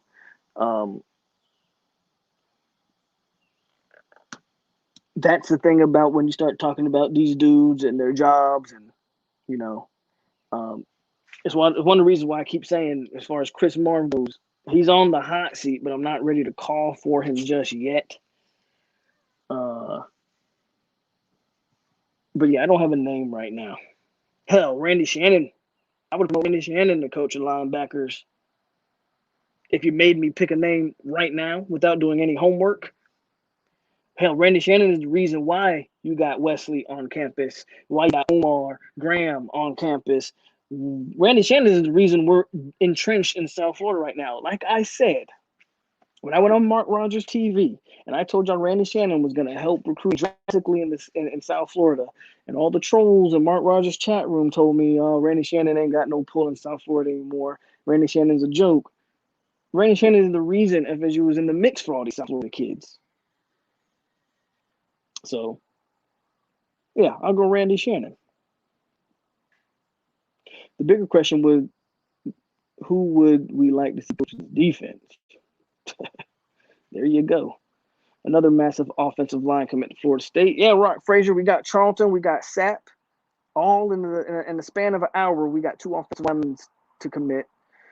Rob Taylor says, what do we have at DN behind that? Georgia transfer?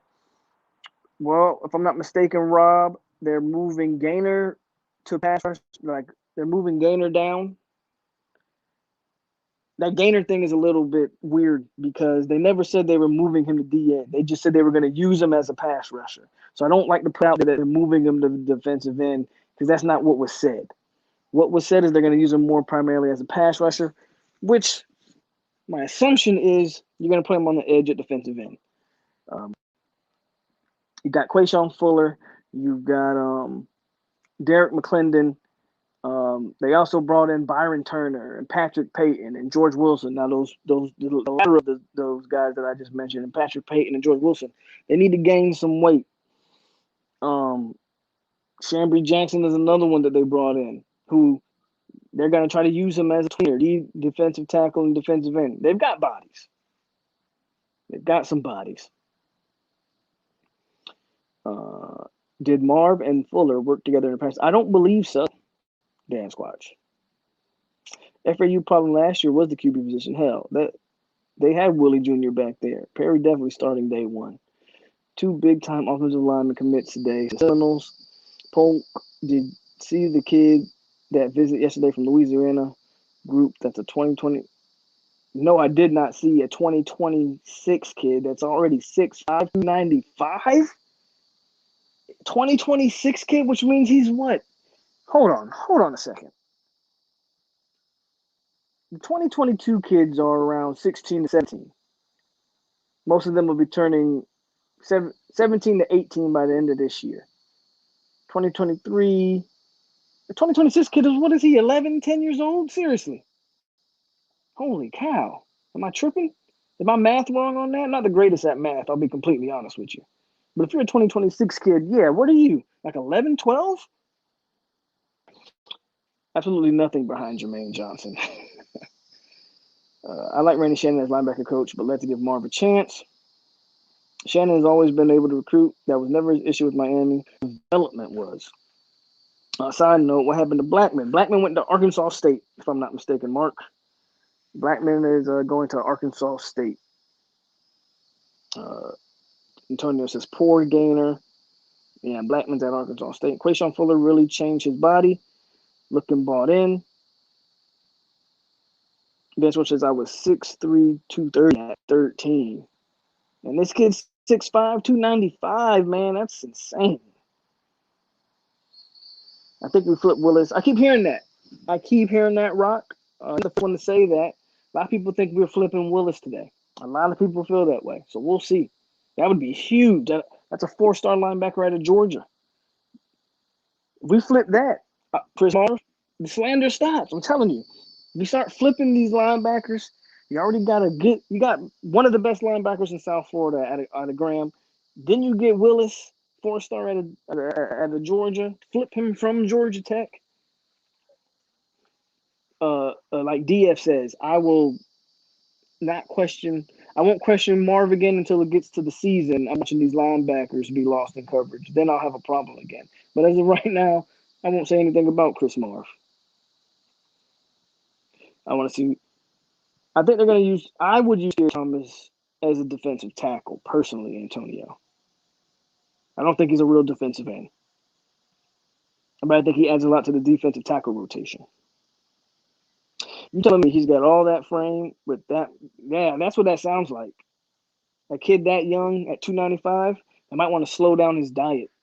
But again, he's got all that frame. I would have to see a picture of this kid. I would have to see a picture of that kid. I rewatched the North Carolina game yesterday, and I freaking love Brownlee all over the field. Later in the started attacking corners. Yeah, that's in the second half. They kept Akeem Dent and Dotson. Yep, kept getting burnt.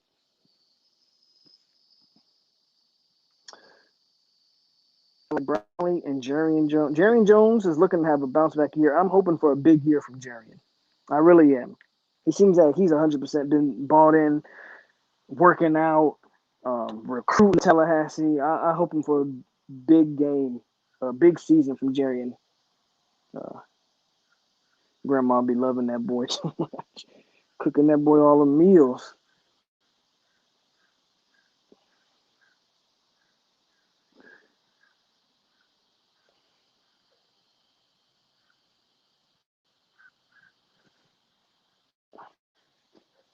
But yeah, man, hit the like button. We going on an hour and 30, hour and 40 almost.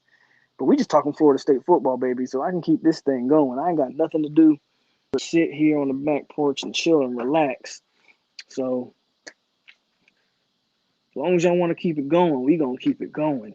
That kid is probably just some grown man trying to. That would be crazy, right, Mark? Got a fake birth certificate. He's really a 40-year-old man trying to relive the past. Zozuki, what's up, man? 247. They got a picture of the whole group on the visit from yesterday. I'm gonna look at it. I want to see exactly what this kid's body looks like, Anthony. 3 commits in 24 hours. Travis Hunter must be in Tallahassee putting over. I don't think that's the thing. I don't think Hunter's in Tallahassee this weekend. He's damn near lived in Tallahassee the entire month of June, but I don't think he's in Tallahassee this weekend. The boys just put work regardless. Poking it, yes, sir. I'm in the building, bro. I don't think they're allowed to talk to a prospect younger than 2024 unless it's somebody's little brother. But they do be having those youth camps too, and those youth camps have kids that's pretty young. So I don't know. Dan Squatch. I don't know how that's working. But I just saw. I think on Bleacher Report, I want to say it was Ohio State offered like a 12-year-old kid. I saw something like that.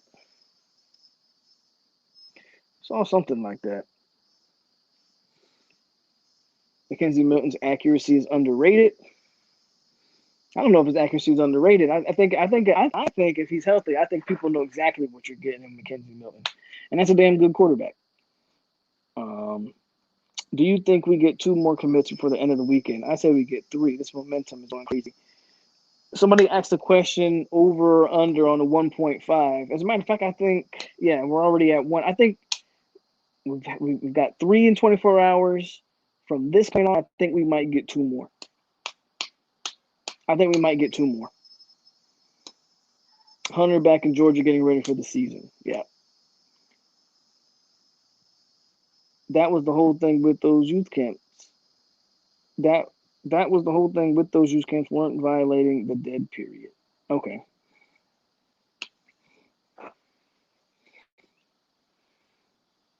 Yeah, Hunter, man. That's what I'm saying. Hunter's not even in Tallahassee.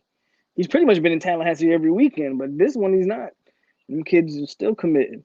Another thing I've been doing is going back and watching your post-game takes before we watching some of these games. I see the NC State halftime, and you were saying Chuba can't be as limited as used.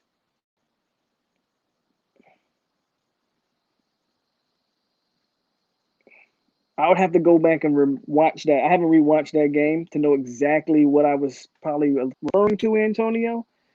But off the top of my head, if I'm not mistaken, I felt like they weren't opening the playbook for Chuba Purdy. I think that was my problem in the NC State game.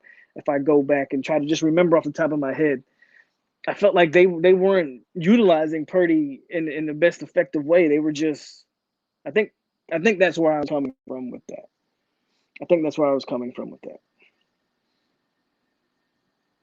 Do I think Chuba stays? I heard he's back in Tallahassee, so I think he'll be okay.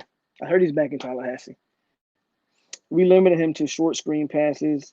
Yeah, okay. Yeah, that's what I was talking about. They just didn't let him open up. They didn't push the ball down the field and stuff like that. That was probably my biggest issue with the game plan with Chuba Purdy.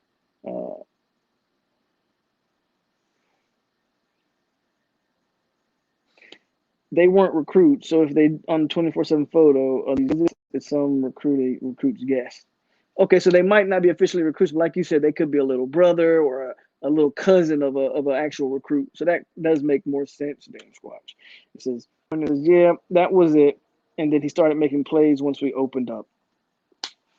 Hey, y'all know me. I don't come on here and toot my horn and say I'm right. But when I'm right, I'm right. So Raymond, 2023, Caden Lee said that Norvell told him, if you don't like the hard work, don't come here. That's the greatest.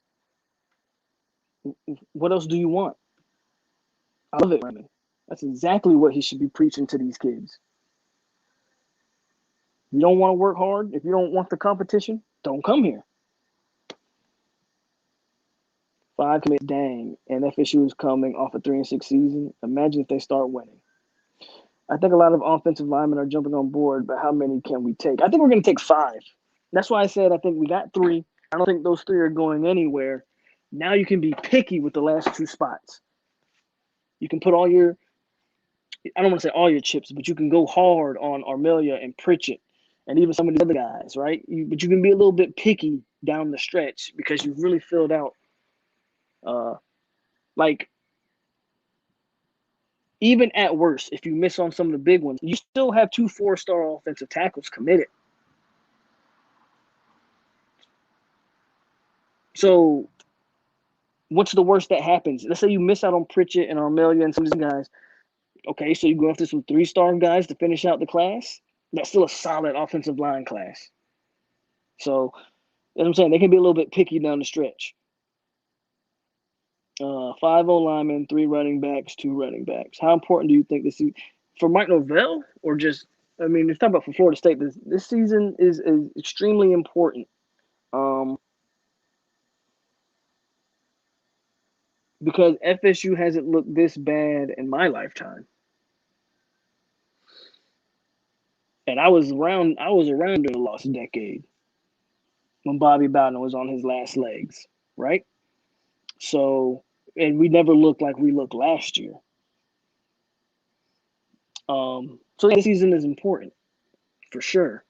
And again, I think this could be the class that sets Norvell up to make a run in 2 or 3 years.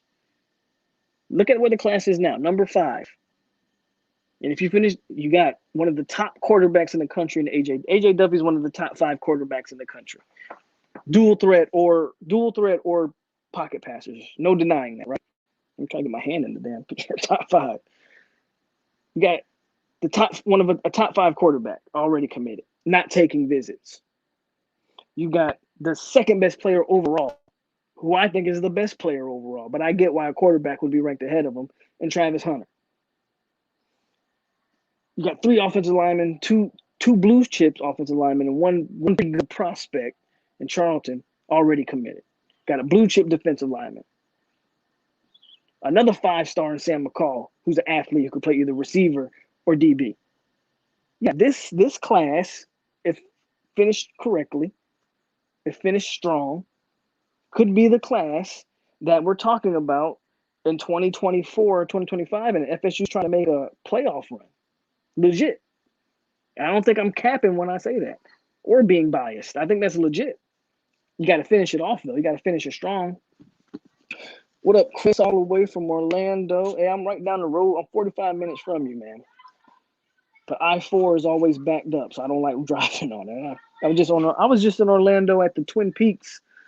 The Twin Peaks on International Drive. What's today? Saturday? I think Thursday. I was just at the Twin Peaks on International Drive, man.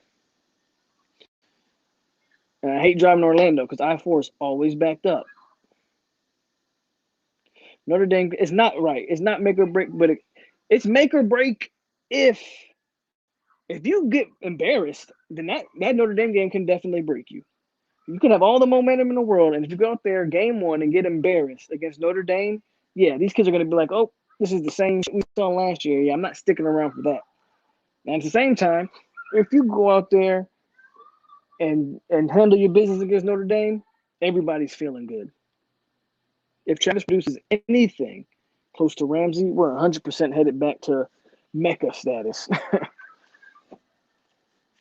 What have you heard from that Xavier kid? Xavier.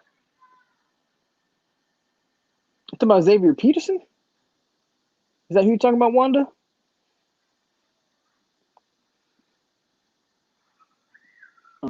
A Notre Dame win is needed just to start seeing 1-0. It has been a while since we've won an opener, Antonio. Xavier isn't going to FSU. He's not a take. If we come out and lay an egg and the optics are bad, as they have been recently, I agree. The wheels would come off. You come out there, not only lay an egg, but like you said, you look bad doing it, like just guys lost in coverage. Notre Dame's running the same counter play 5 times in a row up the middle and no one can stop it. That type of deal, you're absolutely right. Wheels could come off quick. Anybody in the chat going to be at the Notre Dame game? I wish I could be. POLK, that kid name is Jakeem Stewart from a group called the Ed Saxons. Talk about the big kid? Okay.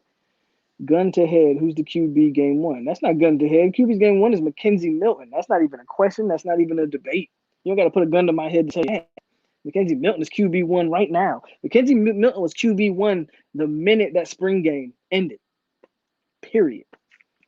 And as far as Xavier Peters goes, yeah, he's not he's still looking for a D1 school. He tweeted something actually like yesterday. He's still looking for a D1 school. I don't think FSU's interested in bringing him back. Antonio Brees says Mackenzie Milton QB1. Rob Taylor says, I look at last season as an evaluation of the roster, talent, and heart. That's why we saw a lot of kids leave. And look where they landed. We had basic. We had no fair point, Rob. I don't necessarily disagree. I don't like to give that much excuse, though, because I think at the end of the day, you still should have been out there trying to win games. But I do agree it was definitely an evaluation of the roster. And I agree that, yeah, that's why a lot of kids left. And like you said, look where most of them ended up. I think the only one that made like a lateral move was Corey Durden, who went to NC State, and Woodbay went to Boston College. That's it. Everybody else went to programs worse than FSU.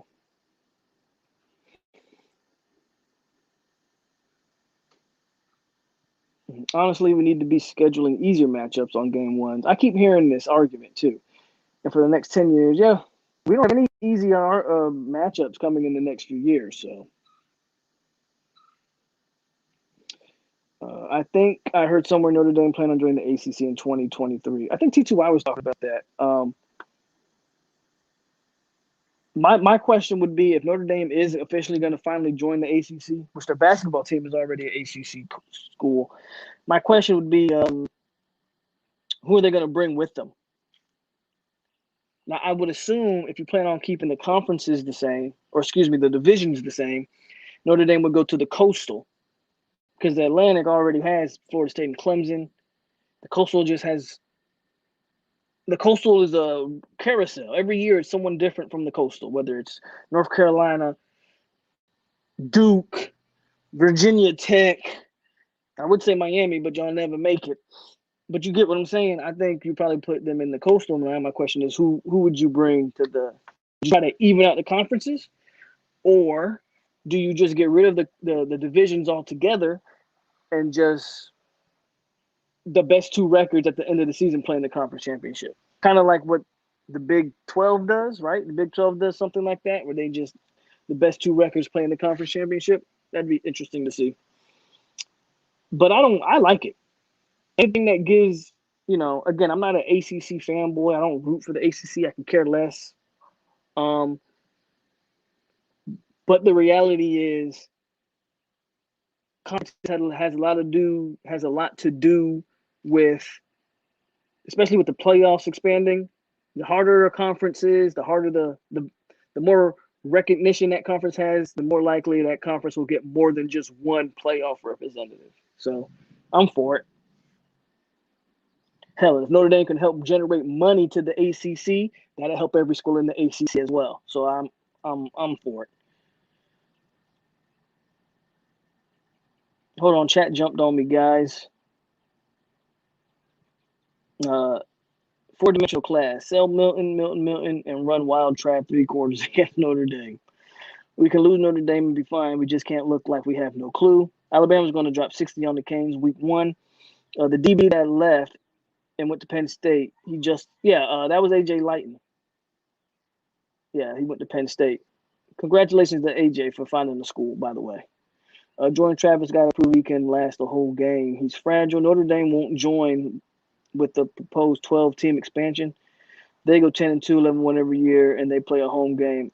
That's true too. With the 12, that's true too. Now, Dan Squatch brings up a great point. If the playoff was staying just the 4-team playoff, it would benefit Notre Dame probably to join. That's one of the reasons why Notre Dame made the playoff this last year, right? Because they were in the ACC. But with the 12 team, absolutely. The Notre Dame doesn't need to join the ACC because there's 12 spots. And I'm against the 12-team playoff personally. Because they're not going to do it how I want them to do it.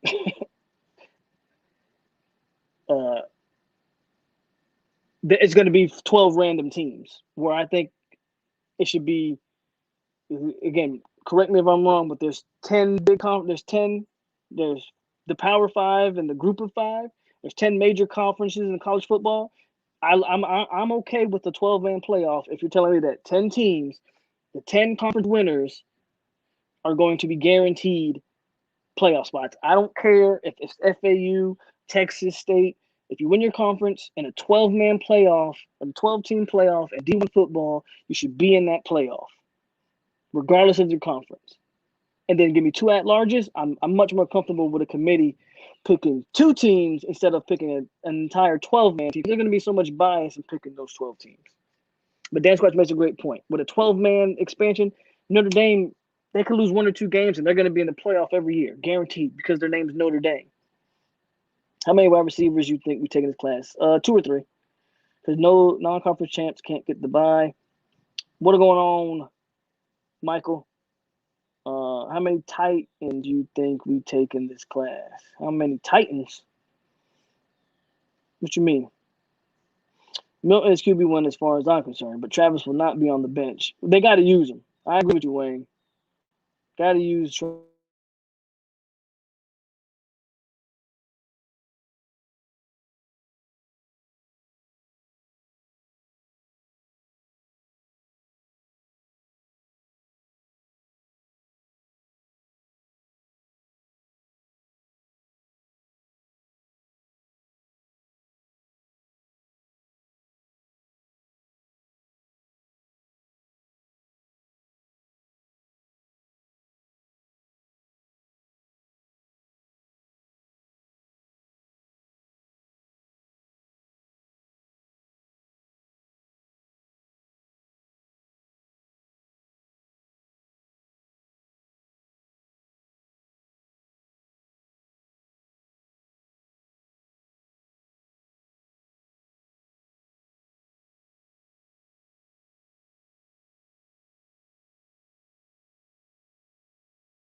I think I'm back. Can you guys hear me now?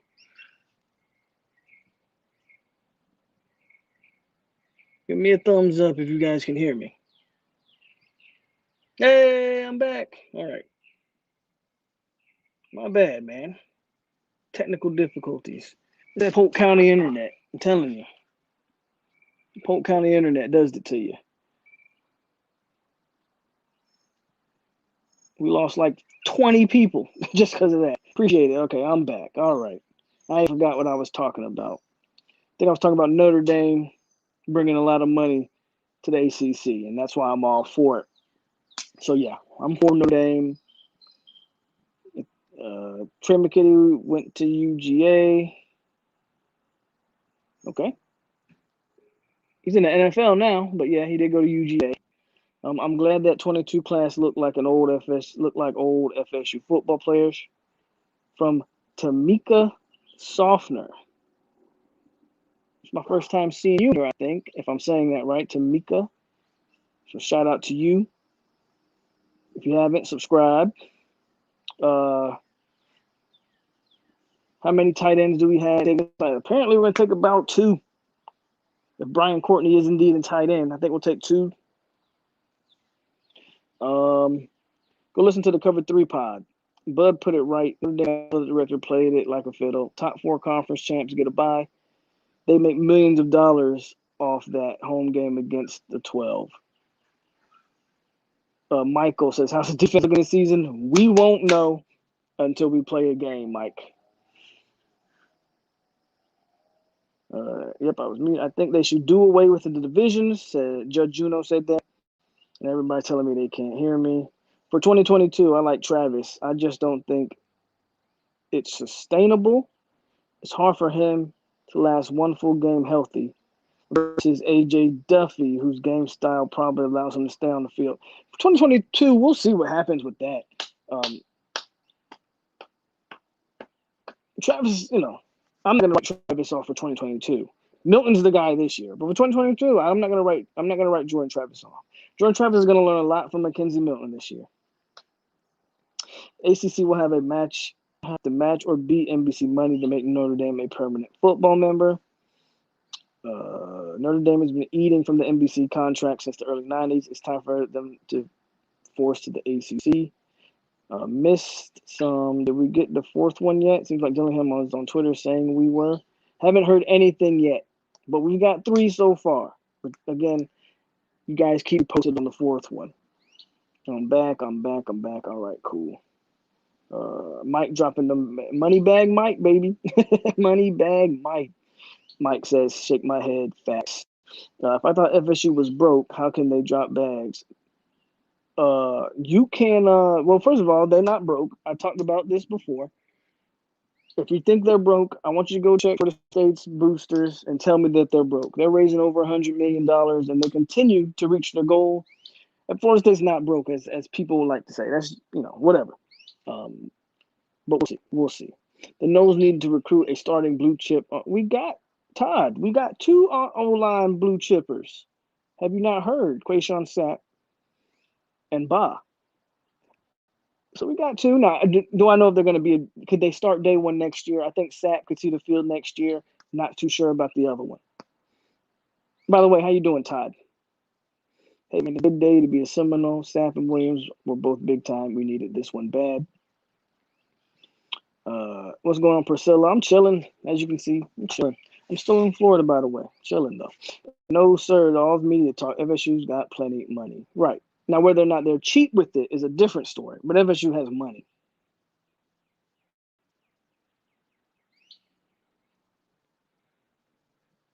Like I said, man, we can keep this thing going. We're going on 2 hours, but I'm having fun just talking.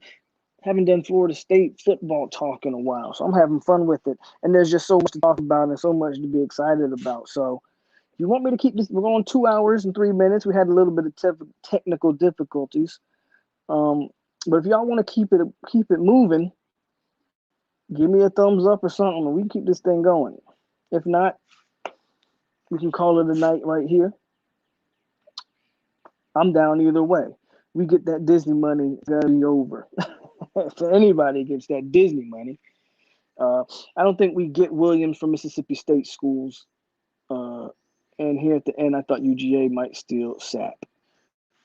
Also, UGA was in it for SAPP. I didn't know that. Yeah, and anytime you're talking about a kid out of Mississippi, it's always tough. I mean, we saw that with Altmaier. In a lot of ways, we were lucky to get Cam Akers. But at the time, we had just put Dalvin Cook in the league. So, Cam Akers wanted to be a part of that running back lineage of Devontae Freeman, Dalvin Cook, Chris Thompson. He wanted to be a part of that. Yeah, it's hard to get Mississippi kids. It's hard to get Mississippi kids. Okay, so I'm getting a bunch of thumbs up. So we're gonna keep it pushing. Bartow has been massive. Ryan Bartow may be the unsung hero on this entire recruiting staff that nobody talks about. Ryan Bartow has been massive, and he goes under the radar, and nobody talks about it. Probably the best recruiter on the entire team, entire staff. And he's a recruiting coordinator, so it makes sense. Ryan Bartow has been amazing. Antonio says, I'm tired of seeing tight end commits, LOL, but we're getting other positions too. They love tight ends. I'll agree with you there. They're always in it for some tight ends, it seems like. No lies told there, Antonio. I say that to myself sometimes, so I'm like, man, another tight end? How many tight ends do we need? But I get it. I have a feeling if we crater this fall and it just so happens UGA has a spot open up, they'll take. I mean, but that goes with almost any most of the recruits. Like, yeah, if you don't go out there and you don't show, Sam McCall, does he stick if we're not playing? SAPP, a lot of these kids, man. Trevion Williams, I'll tell you right now, if FSU does what they did last year, we're going to lose Trevion Williams to one of those Mississippi schools, just like we lost Altmaier. I'll guarantee you. For decades, FSU neglected tight end, so it's time, I guess. That's true. For a while, we never recruit. We would only recruit blocking types. It wasn't until Nick O'Leary that we actually recruited like a real passing threat in the tight end game. But I don't know why we need to be recruiting 5 tight ends at a time. Like, that's a little bit ridiculous.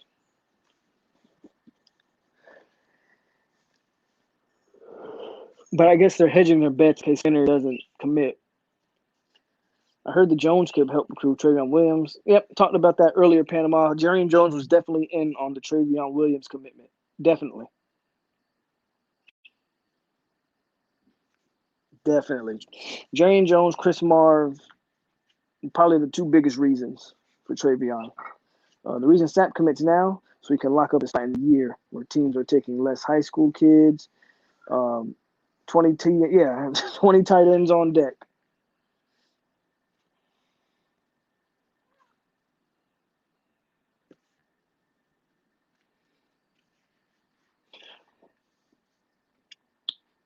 That makes sense, Dan Squatch, especially with the way the transfer portal is, this new transfer portal.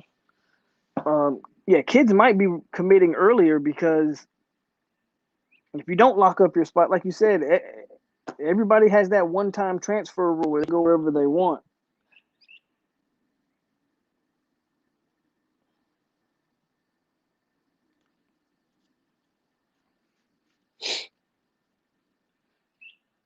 Oh, no, I didn't want that one.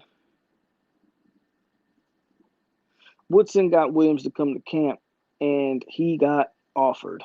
Woodson was his primary recruiter, but if you don't think that those Mississippi guys with the Mississippi ties had a lot to do with that, Woodson was his primary recruiter. But Coach Marv and Jarian Jones and Travis Hunter is a group effort, believe me, because Woodson is transferring to Georgia to play with Travis Hunter. What are we telling recruits? Why are we getting these kids after having such a down year? Playing time, change, atmosphere. Kids genuinely liking these coaches personally is what I believe. Look, what FSU is doing isn't unprecedented. Okay, we've seen teams turn it around. the notion that what FSU is doing has never been done before is not true. I mean,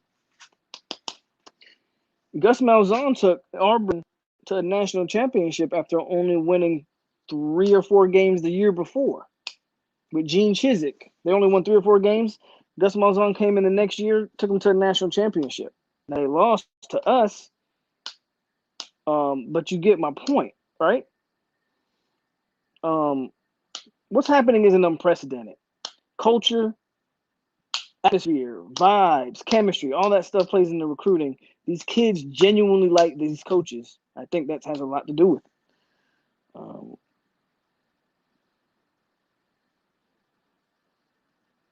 The Skinner kid is being recruited as a wideout. Okay, makes sense. Again, he's a jumbo wide receiver, tight end prospect. Are they still alive at camp? Who knows what's going on down there? Maybe one of them boats sank. Have a good football player and a tight end body, even if it's not an elite athlete. They make a hell of a special team player. Nole squad, what's going on? I don't thought Miami and UF was going to clean up Florida and Georgia in recruiting. The problem with UF is Dan Mullen. And honestly, I don't know what the problem is with Miami. That's something that you would have to ask one of the Miami guys. You would expect Miami to have a lot of momentum on the trail. So I don't want to speak on Miami because I don't really know what they're doing. Maybe they're just going after bigger targets or something. I don't know. Oh, no, I ain't taking nothing away from them. You're exactly right, though. I read the Williams kid is moving to Georgia. Going to play. Yeah, that's what I just was talking about it. He's transferring from Mississippi to play with Travis Hunter in high school. How awesome is that? That tells you everything you need to know, man. Tells you everything you need to know. DF says Manny Diaz is a horrible recruiter. Is he? I don't know if he's a horrible recruiter, but again, I don't know. I don't know what's going on with Miami. I grew up in the western part of VA. Give me all the special teams. Beamer ball in my veins. Maybe that's why they took that Courtney kid.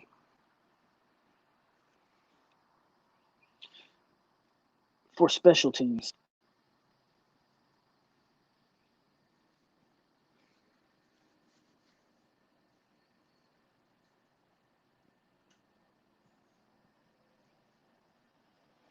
I think one of the top recruits that I think Miami might get is that Shamar Stewart kid, that defense, like #1 player in the state of Florida. I think he is. I think Miami's in a good position for him. That's about all I know, though, as far as Miami goes. Polk, do you want Pritchard? I want both of them, Panama. Why we can't have both? If you made me pick, ooh, that's a tough pick. It's honestly a tough pick.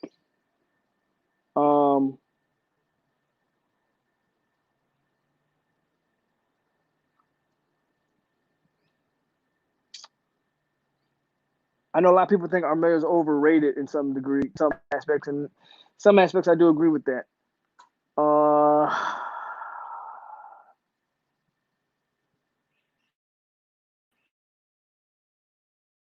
Give me. I want both. I can't pick. Battle had better special teams than Beamer.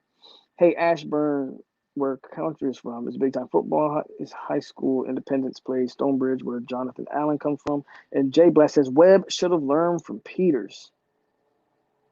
There's the money in Nova for big time coaching. Like when I worked in Ashburn, I had 3 blocks from the Redskins facility. Hey, a lot of good kids come out of that Virginia area, though, so that's not a surprise. That DMV area does have big time prospects. Where is my case? There it is. I think we have a better shot with Pritchett than Armelia. Really? Interesting. And he says, I wish they would go ahead and take the Glover kid. I think he's a very good running back. DF says you gotta look up your legacy kids. That's what's so hard for me to pick DF because it's like I agree with that.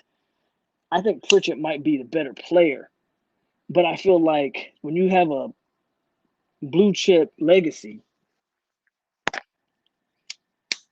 like I feel like you gotta lock that up.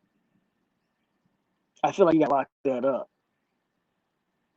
Those legacy kids, man. I've said it before. If your legacy kids don't want to play for you, that's not a good look in the entire recruiting landscape. Like you never hear of a kid that played at Alabama. You never hear their kids don't go back to Alabama. Like you don't hear about that. But in recent years, Florida State has kind of fallen under that with Devin Bush. You know, we used to get a Mario Edwards Jr. We used to get our legacies, and now we've kind of fallen by the wayside there. So I'm kind of with DF on that. Like I think Pritchett might be the better player, but I kind of want to lock up my legacies, man. That's what scares me about Marvin Jones Jr.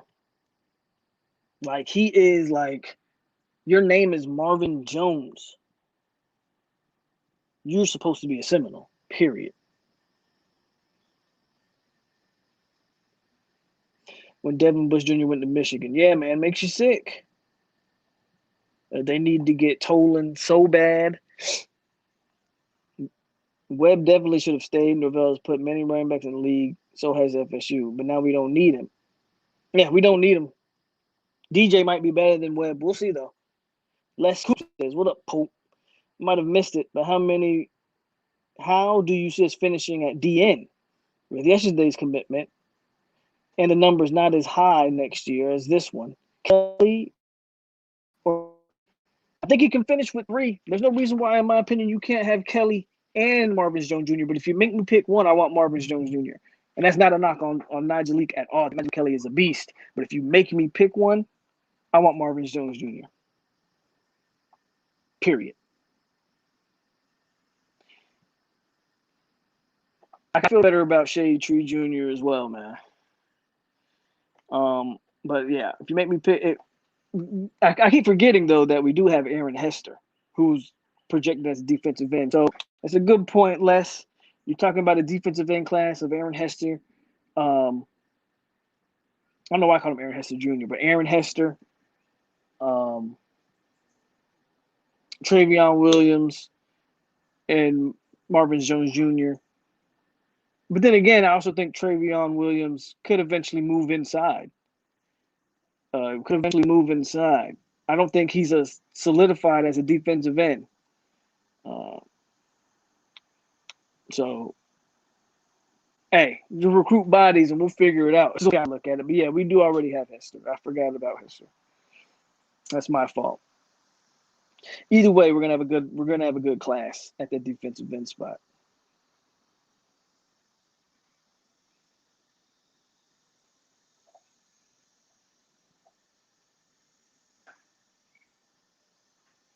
Yeah, I understand that, Dan Squatch. You think Marvin Jones Jr. is going to pan out to be a better player than Armelia. I get it. I'll take Marvin Jones Jr. just to see his mom. Oh, DF. I ain't mad at you. Les Coop says he plays linebacker now. Hester is underrated. He's just 6'2", 6'3". His play is higher. I think Hester's underrated as well. I don't think he's a traditional linebacker, though. I think Graham is a traditional linebacker. I think Hester at the next level is a DN.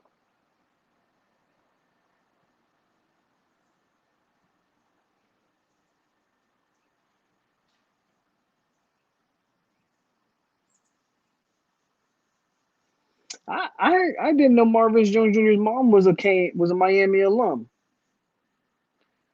I was actually surprised when I heard that. It makes sense. Marvin Jones, a South Florida guy.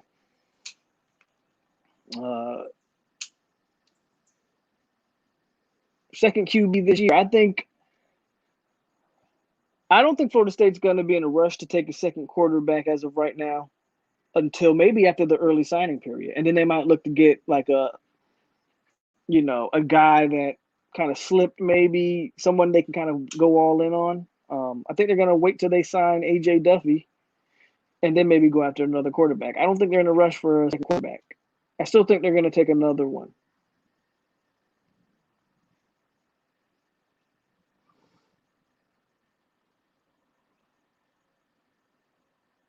Speaking of actual sizes, not listed sizes, Glover apparently is like 5'5", 5'6", at best 5'9". Ain't it? Coming from Bird Elliott.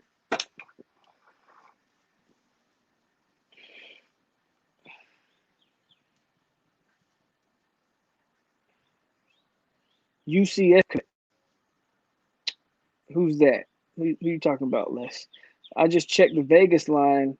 They have Notre Dame as 10-point favorites. Doesn't seem a bit harsh. Doesn't that seem a bit? Well, I mean, granted, what you saw last year, brain tick. Can you really blame them? If we're just going off what we saw last year,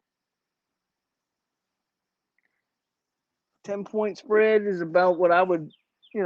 I ain't mad at it. That 2024 QB is high enough rated. I'm okay with one this year, assuming you hold on to Duffy. Gotta hold on to Duffy. 5'9" ain't it, was what he said. I mean, what was Devontae Freeman only was like 5'8". So no disrespect to Elliott, but if the kid can play, the kid can play. Devontae Freeman wasn't tall by any stretch of the imagination. And he turned into an all-pro running back before injuries derailed him. So, yeah, I don't necessarily buy into height when we're talking about running backs. Hell, a lower center of gravity is actually a better thing. I feel the relationship is better with Pritchett than Armelia, and Pritchett moved his commitment back to January, so that gives me hope. Okay.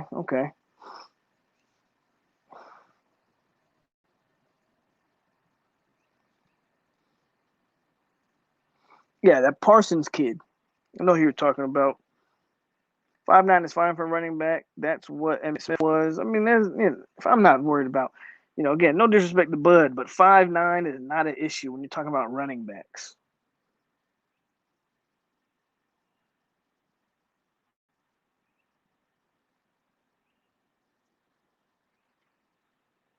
Hell, what was Barry Sanders? Barry Sanders wasn't too much taller than that.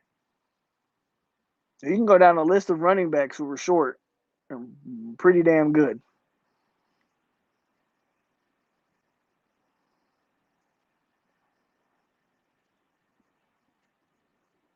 The question is, can he play or can he not play? But this is just me personally. I've never evaluated running back off of height. As a matter of fact, one would argue that the taller the running back, the less valuable he becomes. That's just me personally. A running back that's too tall, unless he's Derrick Henry, but Derrick Henry's 250 pounds or whatever he is. Normally you don't want a running back over 6 foot. So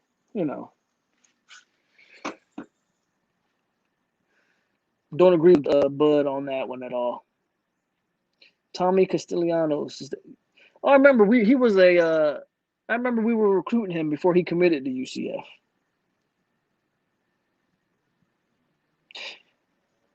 That's possible, Les. That's possible. I like the way Glover runs through the contact. Kind of explosive. He has a lower body development, but 5'5" is mega short. Like, you start the small hands, can't catch conversation. I hear you. So is he legit 5'5"? He's legit 5'5". I can understand it to some degree. Or is he 5'9"?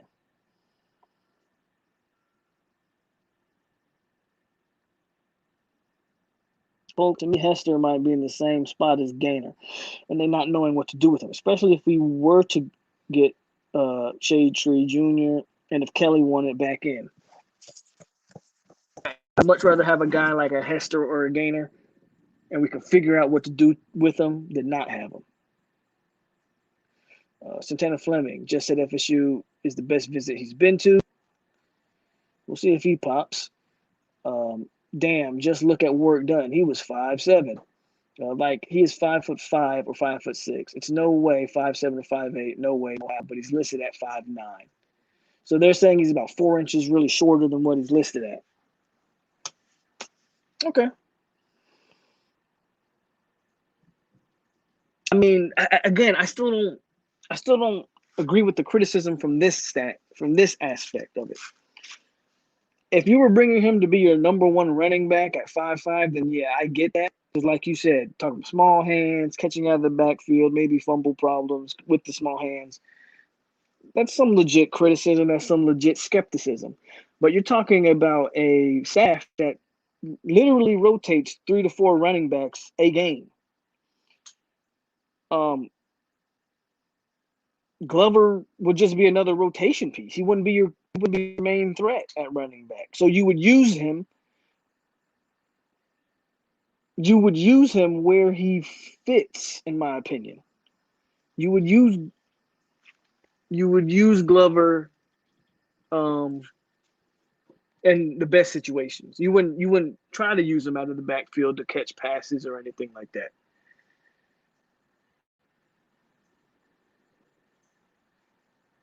How tall is Frank Gore? Frank Gore can't be too much taller than 5'5", his damn self. Like, I'm not too worried about the height. And again, if you're not talking about bringing him as running back 1. So again, but I also believe, I will say this to Bud Elliott's point, it's why they haven't taken his commitment yet. The kid's been wanting to pop for about 3-4 months now. If FSU would have let him, he would have been committed already, and he hasn't. And I think that's because they're holding off on him. So, to Bud Elliott's point, his stature may be a reason why they haven't taken him yet.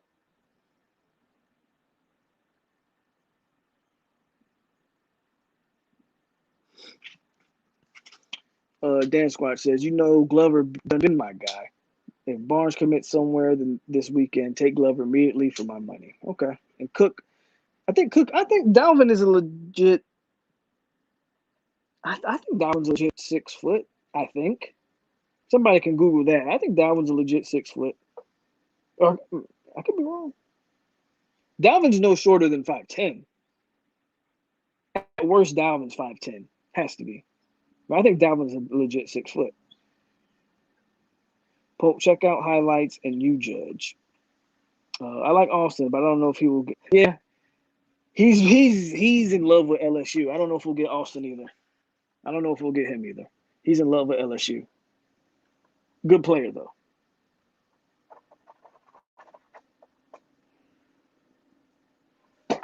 Back itches. What's the real deal with Hill? Is he ever coming? I don't know, man. I don't know if Dustin's ever going to come. What the real deal with him, I honestly have no idea. There's a lot of speculation. What we do know is that it's a personal matter that they don't want to disclose.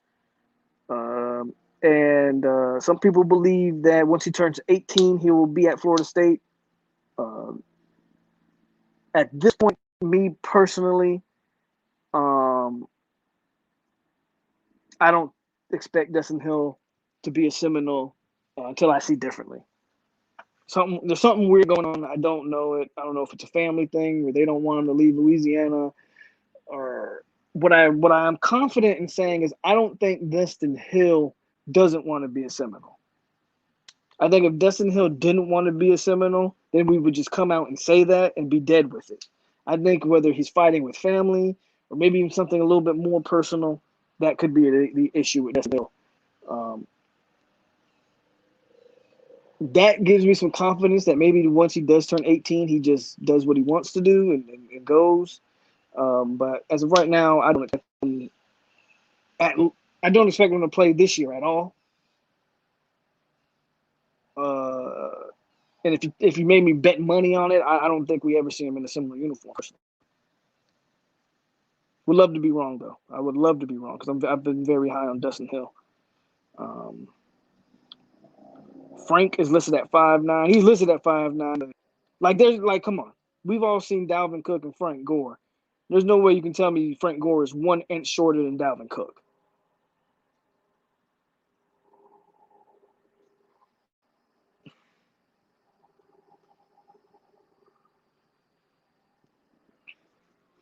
Five five with absolutely nothing after it. John White says 5'10" for Dalvin. Yeah, I'd rather Gardner Harlem Hill.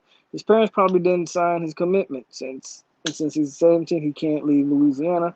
That might be it. You know, that might be the case where the parents are like, no, we don't want you to go to Florida State. We want you to go to LSU, or we want you to stay home. And yeah, and because he's 17 and didn't sign his LOI, that's an issue. Until he turns 18, that's an issue. Oh my God.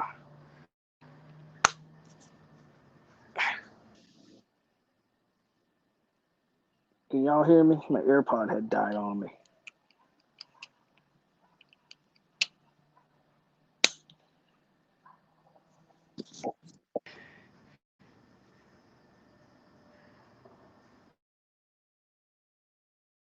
You guys should be able to hear me now. Yeah, Maurice Jones-Drew, that's another one. That dude was no bigger than 5'5". Like, it is what it is. But I do understand the criticism to some degree. But I think, again, when you're talking about rotating 3 or 4 running backs, taking a small guy isn't the biggest worry in the world. Now the kid has game. The sun's starting to glare in here.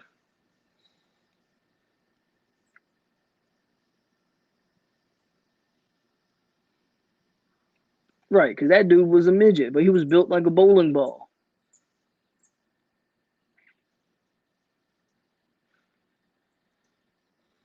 But all right, guys, I went for 230. I'm getting hungry. It's getting hot out here. You know, this humidity's starting to kill me. But shout out to the chat. Great day to be a Seminole, guys. 3 commitments in 24 hours, and we're not done yet. Believe me, this thing isn't going to finish till probably late Sunday night. Les Coop says, the Hillstalker reminds me of the DB we lost to Penn State a few years ago. If I had to bet, I think you're right, and we will never see him. And Jones-Drew was 5'6". Turner says, all right. So, yeah, I'm going to cut it off here. I'm going to get ready for these fights tonight, which I don't think they don't come on for like another 3 hours, though. I'm going to get ready for these fights, grab me some food, probably grab me a little bit of liquor, and just chill. Hit the like button, man, if you didn't hit it on your way out. I mean, you didn't hit on the way in, hit on your way out. The Go Noles, baby, man. We are in the building. Recruitment is taking off. A lot of things to be excited for these Seminoles. And like always, stay classy, Seminoles. It's your boy POLK over here on 863 Seminoles TV. And we out here, baby. I will catch you guys again. Don't worry.